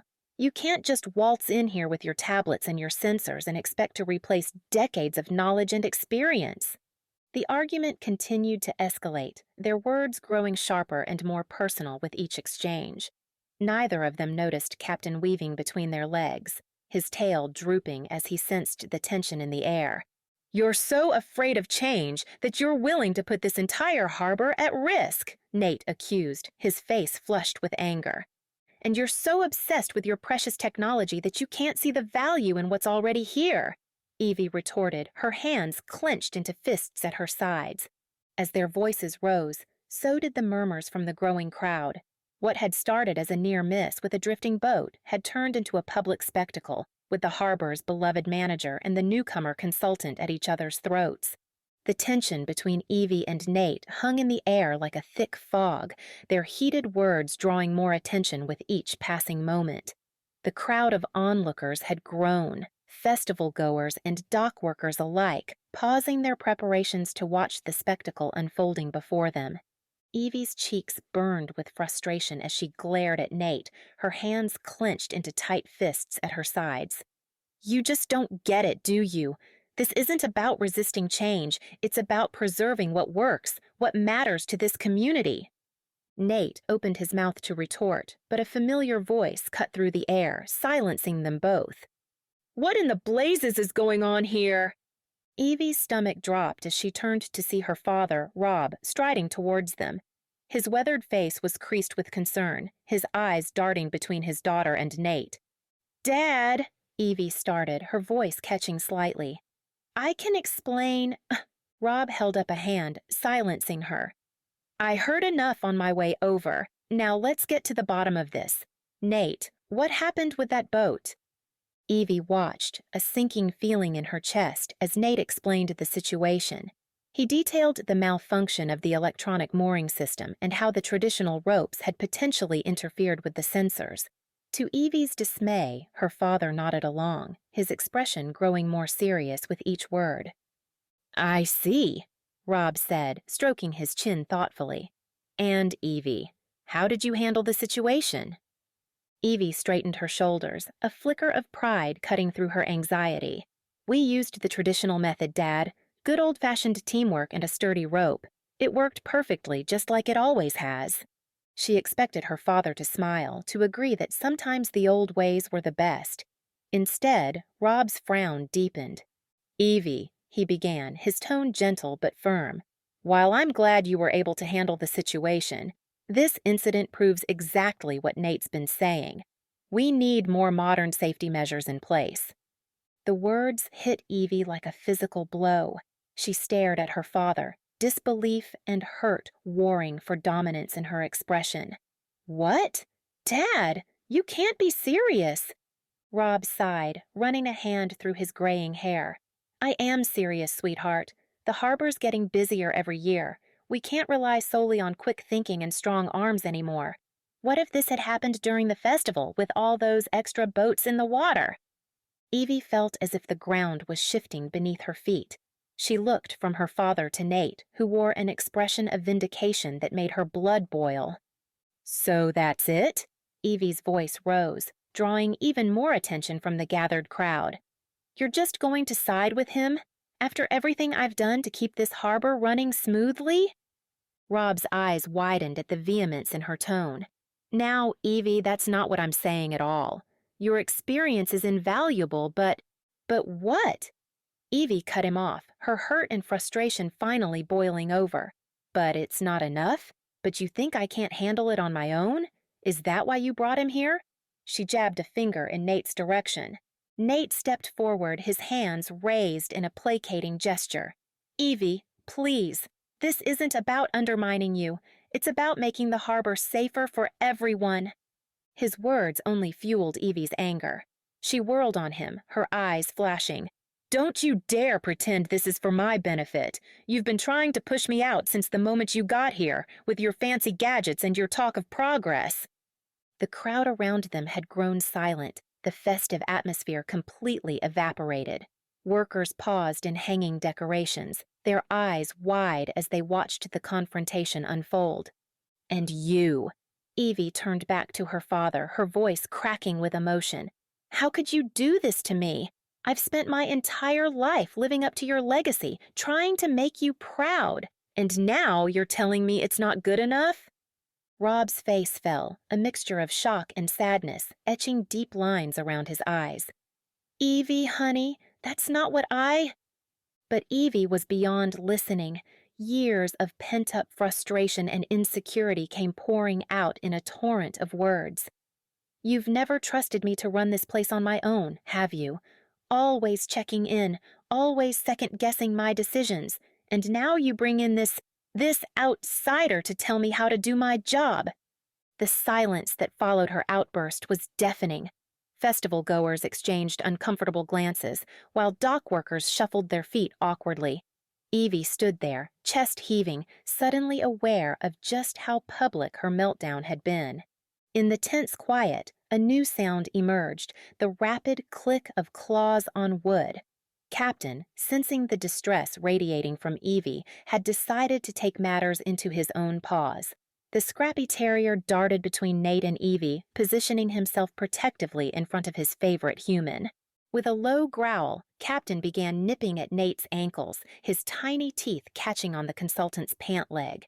Nate yelped in surprise, doing an awkward dance to avoid the terrier's determined assault.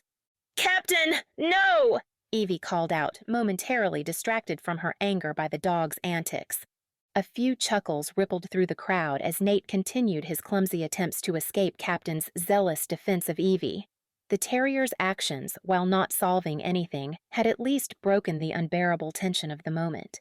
Evie took advantage of the distraction to make her escape. Her eyes stung with unshed tears, and she could feel the weight of everyone's stares pressing down on her. Without another word, she turned on her heel and strode away, her rapid footsteps echoing on the wooden dock. "Evie, wait!" She heard her father call, but she didn't slow down or look back. She headed for the one place she knew she could find solace, the lighthouse. It had always been her sanctuary, a place where she could clear her head and find peace. As she walked, the first tears began to fall, leaving warm tracks on her cheeks. Behind her, she could hear the murmur of voices resuming, Captain's indignant barks fading into the distance. But Evie kept her eyes fixed ahead, on the tall, reassuring shape of the lighthouse. She just needed to get there, to climb those familiar stairs and look out over the water. Maybe then she could make sense of the mess her life had become. The weight of the conflict, the pressure of the impending festival, and the hurt of her father's perceived betrayal all crashed down on her at once. By the time she reached the base of the lighthouse, Evie was struggling to hold back sobs. She fumbled with the key, her vision blurred by tears, desperate for the solitude and comfort that awaited her inside. Chapter 8. Firelight Redemption. The New Year's Eve. Firelight Festival hummed with excitement as Evie stood at the harbor master's station, her face a carefully composed mask of professionalism. Inside, her emotions churned like the choppy waters beyond the breakwater, but years of practice allowed her to maintain a calm exterior. She watched as the parade boats lined up, their decks transformed into floating wonderlands of twinkling lights and vibrant lanterns. The air was crisp with anticipation, carrying the scent of salt water mingled with hot cocoa and cinnamon. Evie took a deep breath, steeling herself for the night ahead. She'd poured her heart into this festival, determined to prove, to herself as much as anyone else, that she could handle it all. From the corner of her eye, she spotted Nate approaching. His usual confident stride was replaced by a hesitant gait, clipboard clutched to his chest like a shield. As he drew near, Evie noticed a softness in his expression that she hadn't seen before. "Hey," Nate said, his voice lacking its usual bravado. "Just wanted to check in on the final preparations. Is there anything you need help with?" Evie's jaw tightened momentarily before she replied, "Everything's under control. The lead boat is in position, and we're on schedule for the 8 p.m. start." Nate nodded, scribbling something on his clipboard. The silence between them stretched, taut with unspoken words and lingering tension. Suddenly, a commotion near the docks caught their attention. 2 boats had drifted out of formation, threatening to disrupt the carefully planned parade route. Evie's eyes met Nate's, a silent communication passing between them. Without a word, they both sprang into action. Evie grabbed her radio, barking out calm but firm instructions to the boat captains. Nate, meanwhile, jogged down to the nearest dock, waving his arms to guide the wayward vessels back into position. Their combined efforts quickly resolved the issue. As the boats realigned, Evie allowed herself a small sigh of relief. She glanced at Nate, who was making his way back to the station. For a brief moment, their eyes met, and Evie felt a flicker of something. Not quite camaraderie, but a grudging acknowledgement of their shared competence. The boat parade began in earnest, a dazzling procession of light and color gliding across the dark water. Evie and Nate fell into an unexpected rhythm, working side by side to coordinate the vessel's movements.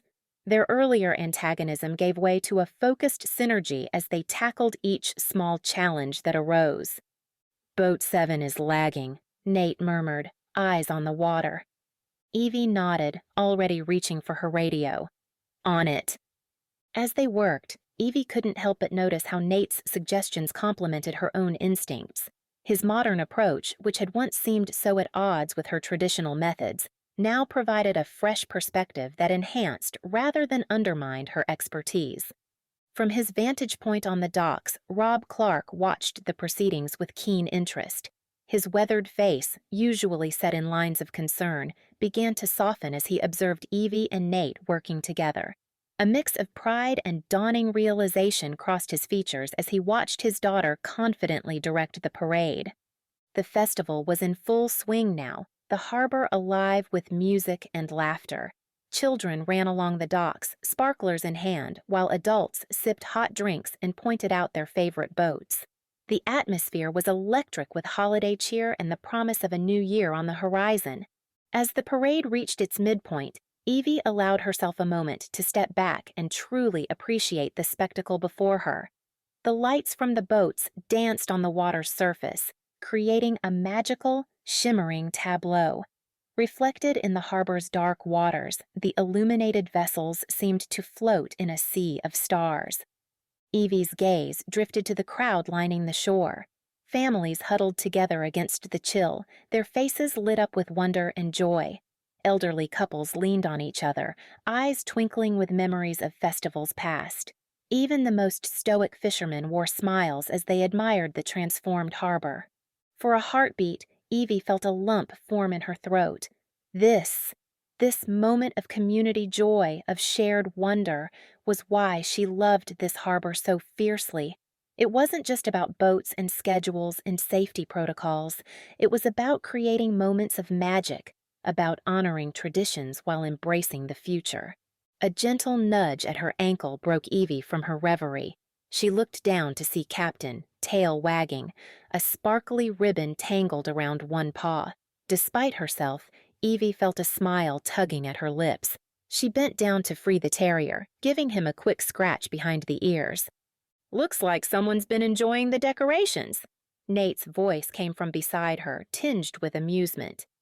Evie straightened, holding the rescued ribbon. "He's always had a knack for finding trouble," she said, her tone softer than she'd intended. Nate's eyes crinkled at the corners as he smiled. "Seems like a fitting mascot for this place, then." For a moment, they stood in companionable silence, watching the parade continue its graceful journey through the harbor. The tension between them hadn't disappeared entirely, but it had eased, replaced by a tentative understanding. As Evie turned back to her duties, she caught sight of her father on the docks. Rob was watching her, a look of unmistakable pride on his face. He gave her a small nod, and Evie felt something loosen in her chest, a knot of insecurity she hadn't even realized she'd been carrying. As the parade continued its graceful journey through the harbor, a particularly elaborate boat float caught everyone's attention. The nautical wonderland was a marvel of lights and moving parts, with miniature carousels and Ferris wheels spinning atop a glittering vessel. However, as it approached a tricky turn near the old lighthouse, the boat's captain began to struggle. Evie's radio crackled to life with the captain's worried voice. "Harbor Master, we're having trouble navigating this bend. The current's stronger than we anticipated." Nate stepped closer, his brow furrowed in concern. "We could use the digital mapping system I proposed. It would give them precise coordinates to follow." Evie hesitated, her instincts pulling her in a different direction. The old-timers always used the lighthouse as a guide. If we position some of our staff with colored flares, we could signal the safe path. They locked eyes, the familiar tension threatening to resurface. But instead of arguing, Nate surprised her with a nod. "Why not both? We could use the digital coordinates to position the flare team accurately." For a moment, Evie was speechless. Then a small smile tugged at her lips. "That could work." They sprang into action, Nate quickly pulling up the harbor map on his tablet while Evie directed her team via radio. Within minutes, staff members were in position along the shoreline, colored flares at the ready. "Okay, Nautical Wonderland," Evie spoke into her radio. "Follow the green flares. They're positioned based on the digital readouts we're sending to your navigation system." The crowd held its breath as the elaborate float slowly began to turn. Green flares blazed to life along the shore, creating a path of emerald light. The boat's captain followed the signals, deftly maneuvering through the tricky bend. As the Nautical Wonderland safely completed its turn, cheers erupted from the spectators. Evie let out a breath she hadn't realized she'd been holding, a sense of accomplishment washing over her. Beside her, Nate's face broke into a relieved grin. "We did it," he said, his voice filled with genuine excitement. Evie nodded, allowing herself to share in the moment of triumph. The parade continued smoothly, but she found her attention drawn to Nate. He was watching the boats with a thoughtful expression, his earlier bravado replaced by something softer. After a few moments, Nate turned to her. His voice was low and sincere as he spoke. "Evie, I owe you an apology. I never meant to undermine your authority or disrespect you. I got so caught up in my ideas that I forgot this harbor isn't just a project. It's your home. Evie studied his face, searching for any hint of insincerity, but all she saw was genuine remorse and a warmth she hadn't noticed before. Slowly, she felt her defensive posture begin to relax. I appreciate that, Nate, she said carefully. I know you want what's best for the harbor. It's just, this place means everything to me. It's not just a job. Nate nodded, his eyes understanding. I'm starting to see that. And I think I understand better now why you've been so resistant to change. As they continued to work together, guiding the remaining boats through the parade route, Evie found herself cautiously opening up. I'm not against all change, she admitted, but I worry about losing what makes this place special, the traditions, the community spirit. It's the heart of Bellsleigh. Nate listened attentively, his expression thoughtful. What if we could find ways to blend tradition with necessary upgrades? He suggested. Like we did just now with the flares and the digital mapping. We could preserve the character of the harbor while making it safer and more efficient. Before Evie could respond, a wave of appreciative cheers rose from the crowd as the final boat in the parade, a dazzling replica of the town's historic lighthouse, passed by. The sound reminded them both of the magic they'd helped create tonight.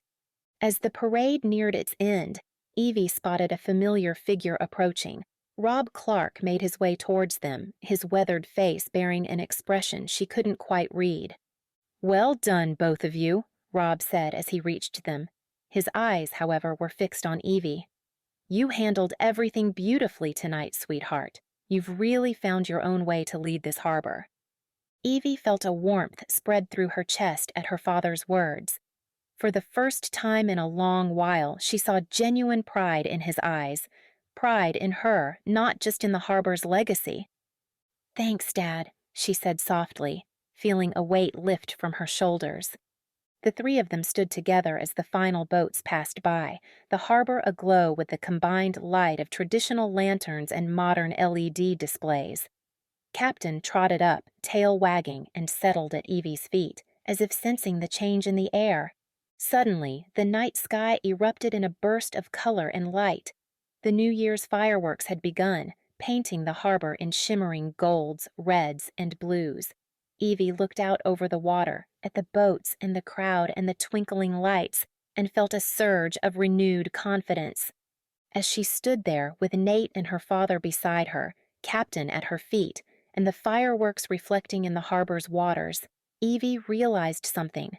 The future of Bellsleigh Harbor wasn't about choosing between tradition and progress.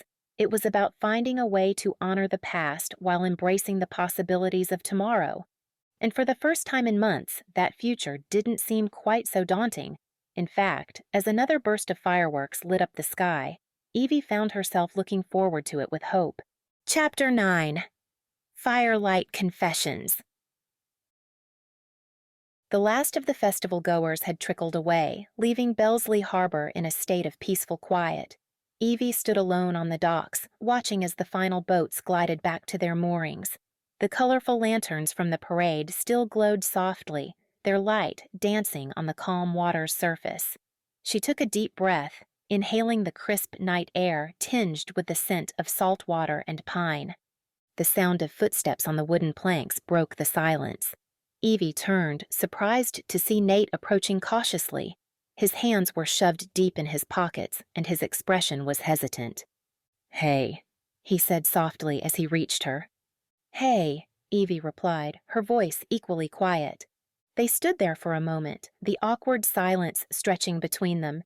Evie fidgeted with the zipper of her jacket, unsure of what to say. Finally, Nate cleared his throat. "I was thinking, maybe we could talk. If you're not too tired, that is." Evie hesitated, then nodded. "Sure, let's walk to the end of the pier." They set off together, their footsteps falling into an easy rhythm.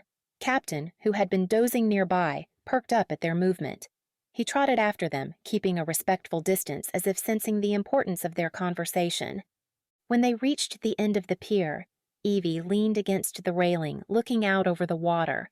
Nate stood beside her, close but not quite touching. The atmosphere felt charged, filled with unspoken emotions and the possibility of change. Nate took a deep breath, then began to speak. I owe you more than just an apology, Evie. I need to explain, to help you understand where I've been coming from. Evie turned to face him, her expression open and attentive. Encouraged, Nate continued. The truth is, I've been feeling a lot of pressure to prove myself in my career. This consulting job, it's not just another project for me. It's a chance to show that I can make a real difference, that my ideas have value. His voice grew softer, more vulnerable. I come from a family of successful business people. My older sister's already a VP at a Fortune 500 company. My parents, they mean well, but they're always asking when I'm going to settle down into a real job. This gig was supposed to be my big break, my chance to show them, and myself, that I'm not just spinning my wheels. Evie nodded, a flicker of understanding crossing her face. She recognized the weight of family expectations all too well. Nate ran a hand through his hair, a gesture of frustration. I got so caught up in trying to prove myself that I lost sight of what really matters. I didn't take the time to understand the harbor or the people who make it special, especially you, Evie. He turned to face her fully, his eyes earnest. I underestimated how important the traditions here are, and I completely misjudged your connection to this place. I saw your resistance to change as stubbornness, when really it was about protecting something precious. Evie felt a lump form in her throat. She'd spent so long seeing Nate as an adversary that his honesty caught her off guard. I appreciate you telling me this, Nate. It helps me understand where you were coming from. Encouraged by her response, Nate pressed on. I realize now that my push for modernization was as much about my own insecurities as it was about the harbor. I thought if I could just implement these big changes, it would prove I was worth something in my field. But in the process, I nearly steamrolled over everything that makes this place unique. He gestured out at the harbor where the last of the festival lights twinkled. Tonight showed me that there's real magic here, not just in the traditions, but in the way this community comes together. I was so focused on efficiency that I almost missed the heart of what makes Bellsleigh Harbor special. Evie found herself nodding, a small smile tugging at the corners of her mouth. It is pretty magical, isn't it? She said softly. Nate's expression grew serious again. Evie, I want you to know that I'm truly sorry for how I've acted. I came in here thinking I knew best, without taking the time to listen or understand. You were right to push back against me. This harbor needs someone who cares about it as deeply as you do. Evie felt a warmth spread through her chest at his words. For the first time since they'd met, she felt like she was seeing the real Nate, not the cocky consultant, but a person with his own doubts and fears. Thank you, Nate, she said quietly. That means a lot to hear, and I think I owe you an apology too. I was so defensive that I didn't give your ideas a fair chance. Some of them really could help make the harbor safer and more efficient. Nate's eyes lit up with surprise and hope. Really? You think so? Evie nodded, a small chuckle escaping her. Don't let it go to your head, but yeah, I've been thinking about that digital mapping system you proposed. It could be really useful during storms, especially if we integrated it with our traditional navigation methods. As they continued to talk, bouncing ideas back and forth, the tension between them began to dissipate. The conversation flowed more easily, punctuated by occasional laughter and moments of shared excitement over potential improvements to the harbor. Captain, who had been patiently watching from a few feet away, seemed to sense the change in mood. He trotted over, tail wagging, and nudged Evie's hand for attention. She scratched behind his ears, smiling down at the little terrier. You know, Nate said, watching them with a grin, I think Captain here might have had the right idea all along. Knocking over my plans, tangling up in the decorations. Maybe he was trying to tell us to loosen up and work together. Evie laughed, the sound bright in the quiet night. Maybe you're right. He's always been pretty good at getting his point across.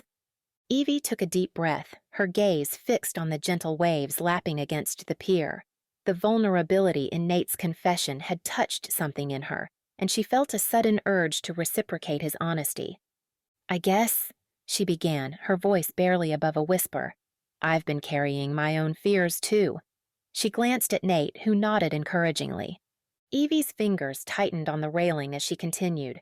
This harbor, it's not just a job for me. It's my legacy, my responsibility. Every time I look out at those boats, I see my father's hard work, his dreams.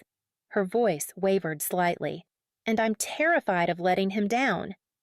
Nate listened intently, his expression softening with understanding. Evie pressed on, the words tumbling out now that she'd started. I want to make him proud, to prove that I can handle this. But sometimes it feels like I'm walking a tightrope. On one side, there's preserving everything that makes this place special. On the other, there's the need to adapt and grow. She turned to face Nate fully, her eyes shining with unshed tears. Every time I consider making a change, I worry that I'm betraying the harbor's character, everything my father built. But if I don't change anything, am I holding us back? It's like I can't win either way. Nate nodded slowly, processing her words. That's a heavy burden to carry, he said softly. Evie let out a shaky breath. Yeah, it is. And when you showed up with all your plans and ideas, it felt like I was being told I wasn't good enough. That everything I've been doing was wrong. I never meant to make you feel that way, Nate said, his voice filled with regret. I know that now, Evie replied, offering him a small smile. But at the time, it just added to all the pressure I was already feeling. As they continued to talk, Evie found herself unconsciously shifting closer to Nate. The space between them seemed to shrink, not just physically, but emotionally as well. The earlier tension had dissipated, replaced by a growing sense of mutual understanding and respect. Suddenly, a burst of leftover fireworks lit up the night sky, startling them both. The colorful sparks reflected in the water, casting a magical glow over the harbor. Evie and Nate's eyes met in that moment of shared wonder, small smiles playing on both their lips. The fireworks faded, leaving behind a comfortable silence. It was Captain who broke the spell, trotting over to nudge Evie's hand insistently. She chuckled, the sound light and genuine as she bent to pat the terrier's head. Hey there, buddy, she cooed. Feeling left out of the conversation? Nate watched the interaction, a soft expression settling on his face. There was something endearing about seeing Evie, usually so composed and professional, showing such affection to the scruffy little dog. As Evie straightened up, Nate cleared his throat.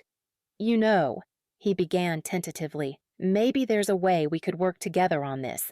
Find a balance between preserving the harbor's character and making some necessary updates. Evie tilted her head, considering his words. What did you have in mind? Well, Nate continued, gaining confidence. What if we looked at each proposed change individually? We could evaluate how it fits with the harbor's traditions and values, and then decide if and how to implement it. It doesn't have to be all or nothing. Evie nodded slowly, her mind already working through the possibilities. That could actually work. We could start with small changes, see how they go, and adjust as needed. Exactly, Nate agreed, his enthusiasm growing. And we could involve the community too, get their input, make sure everyone feels heard. I like that idea, Evie said, a genuine smile spreading across her face. It would help preserve the sense of community that makes this place so special. Nate grinned back at her, feeling a surge of excitement at their budding collaboration. So, what do you say? Partners in harbor improvement? Evie considered for a moment, then extended her hand. Partners, she agreed, her grip firm and warm as they shook on it. As their hands separated, Evie and Nate turned to face the harbor once more. They stood side by side, shoulders almost touching, looking out over the water. The last of the fireworks faded from the sky, leaving behind the soft, warm glow of the lanterns strung along the docks. There was a palpable sense of new beginnings in the air, mirroring the promise of the approaching new year. The harbor stretched out before them, familiar yet suddenly full of possibilities. Captain sat contentedly at their feet, his presence a comforting reminder of the stability they'd begun to find together. Evie took a deep breath, inhaling the salty air. For the first time in weeks, she felt the weight on her shoulders lighten. She glanced at Nate, catching him looking at her with a mix of admiration and something else she couldn't quite name. "What?" she asked, a hint of self-consciousness creeping into her voice. Nate shook his head, a small smile playing on his lips. "Nothing. I'm glad we had this talk. I think we make a pretty good team when we're not at each other's throats."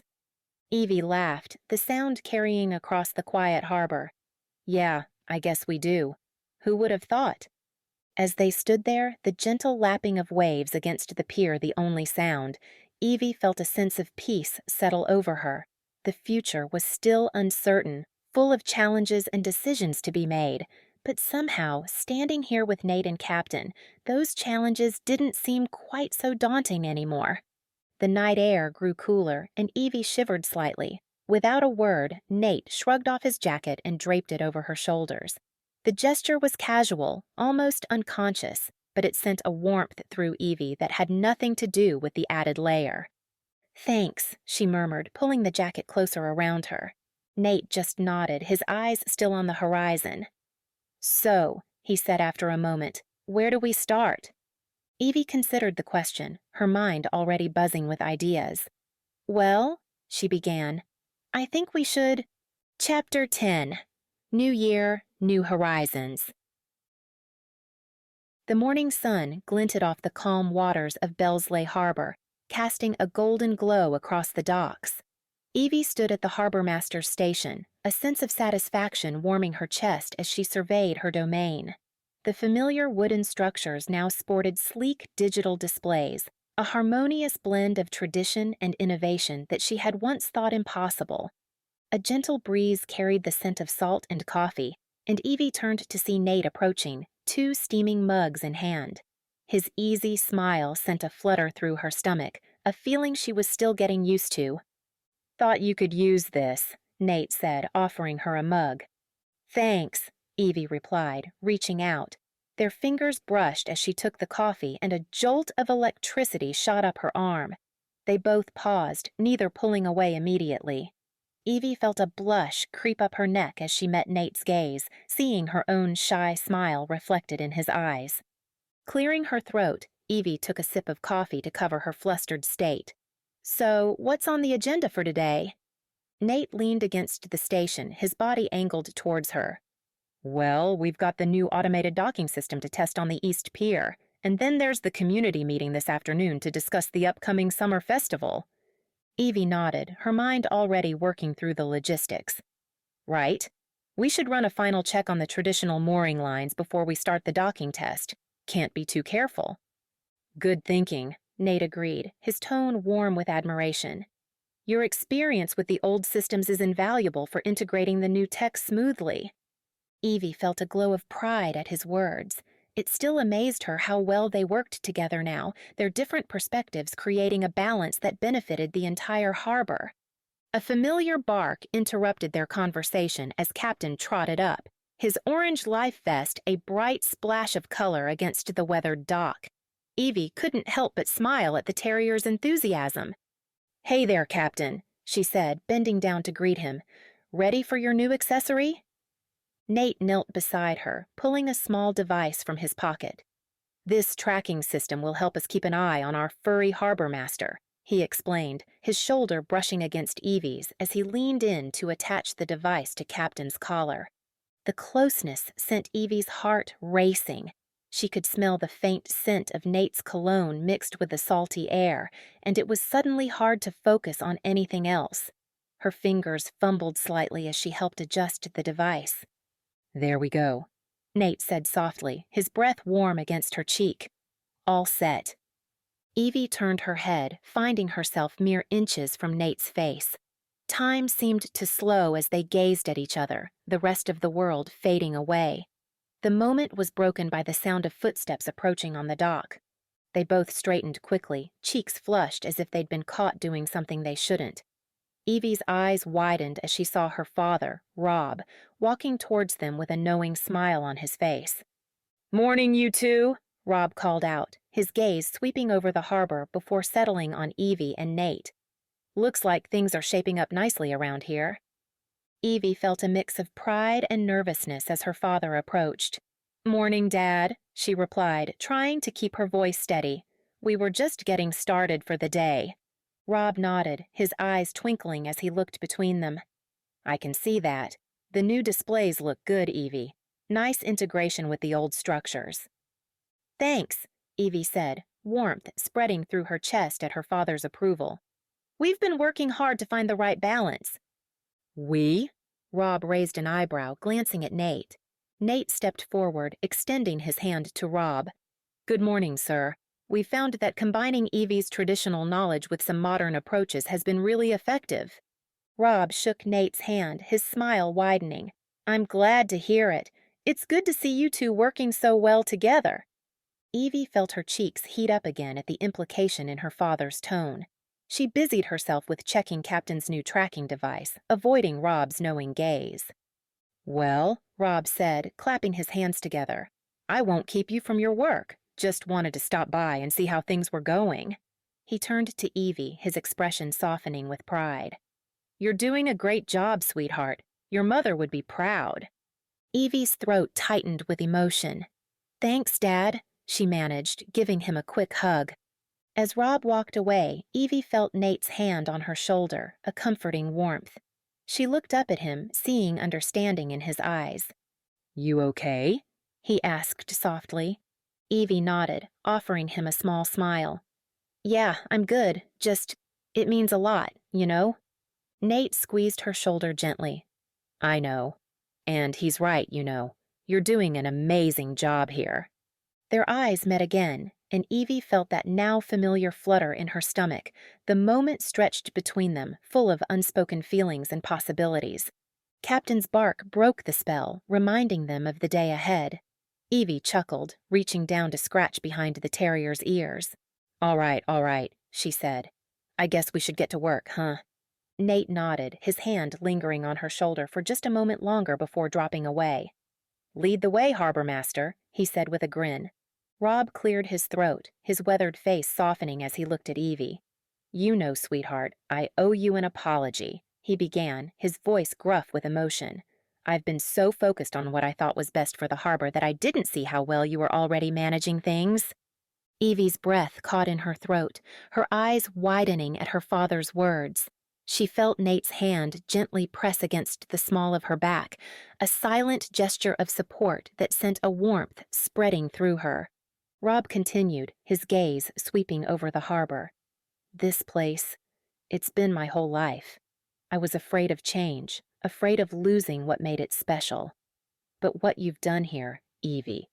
He paused, his eyes shining with pride as they met hers. "You've found a way to honor our traditions while embracing the future. It's more than I ever could have hoped for."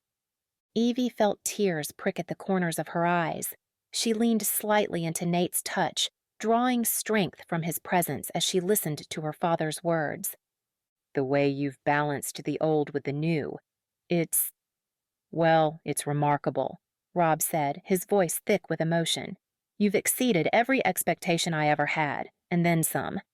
I couldn't be prouder of you, Evie." A single tear slipped down Evie's cheek as she absorbed her father's unreserved support. She opened her mouth to respond, but before she could, a commotion near one of the docked boats caught their attention. Captain had managed to tangle himself thoroughly in a pile of ropes, his little legs flailing as he barked indignantly at a seagull perched just out of reach. The sight was so ridiculous that Evie couldn't help but laugh, the sound bubbling up and breaking the emotional tension of the moment. Rob chuckled, shaking his head. "Some things never change, do they?" he said, already moving towards the tangled terrier. Evie and Nate followed, their laughter mingling as they approached the squirming ball of fur and rope. "Oh, Captain," Evie sighed, kneeling down to assess the situation.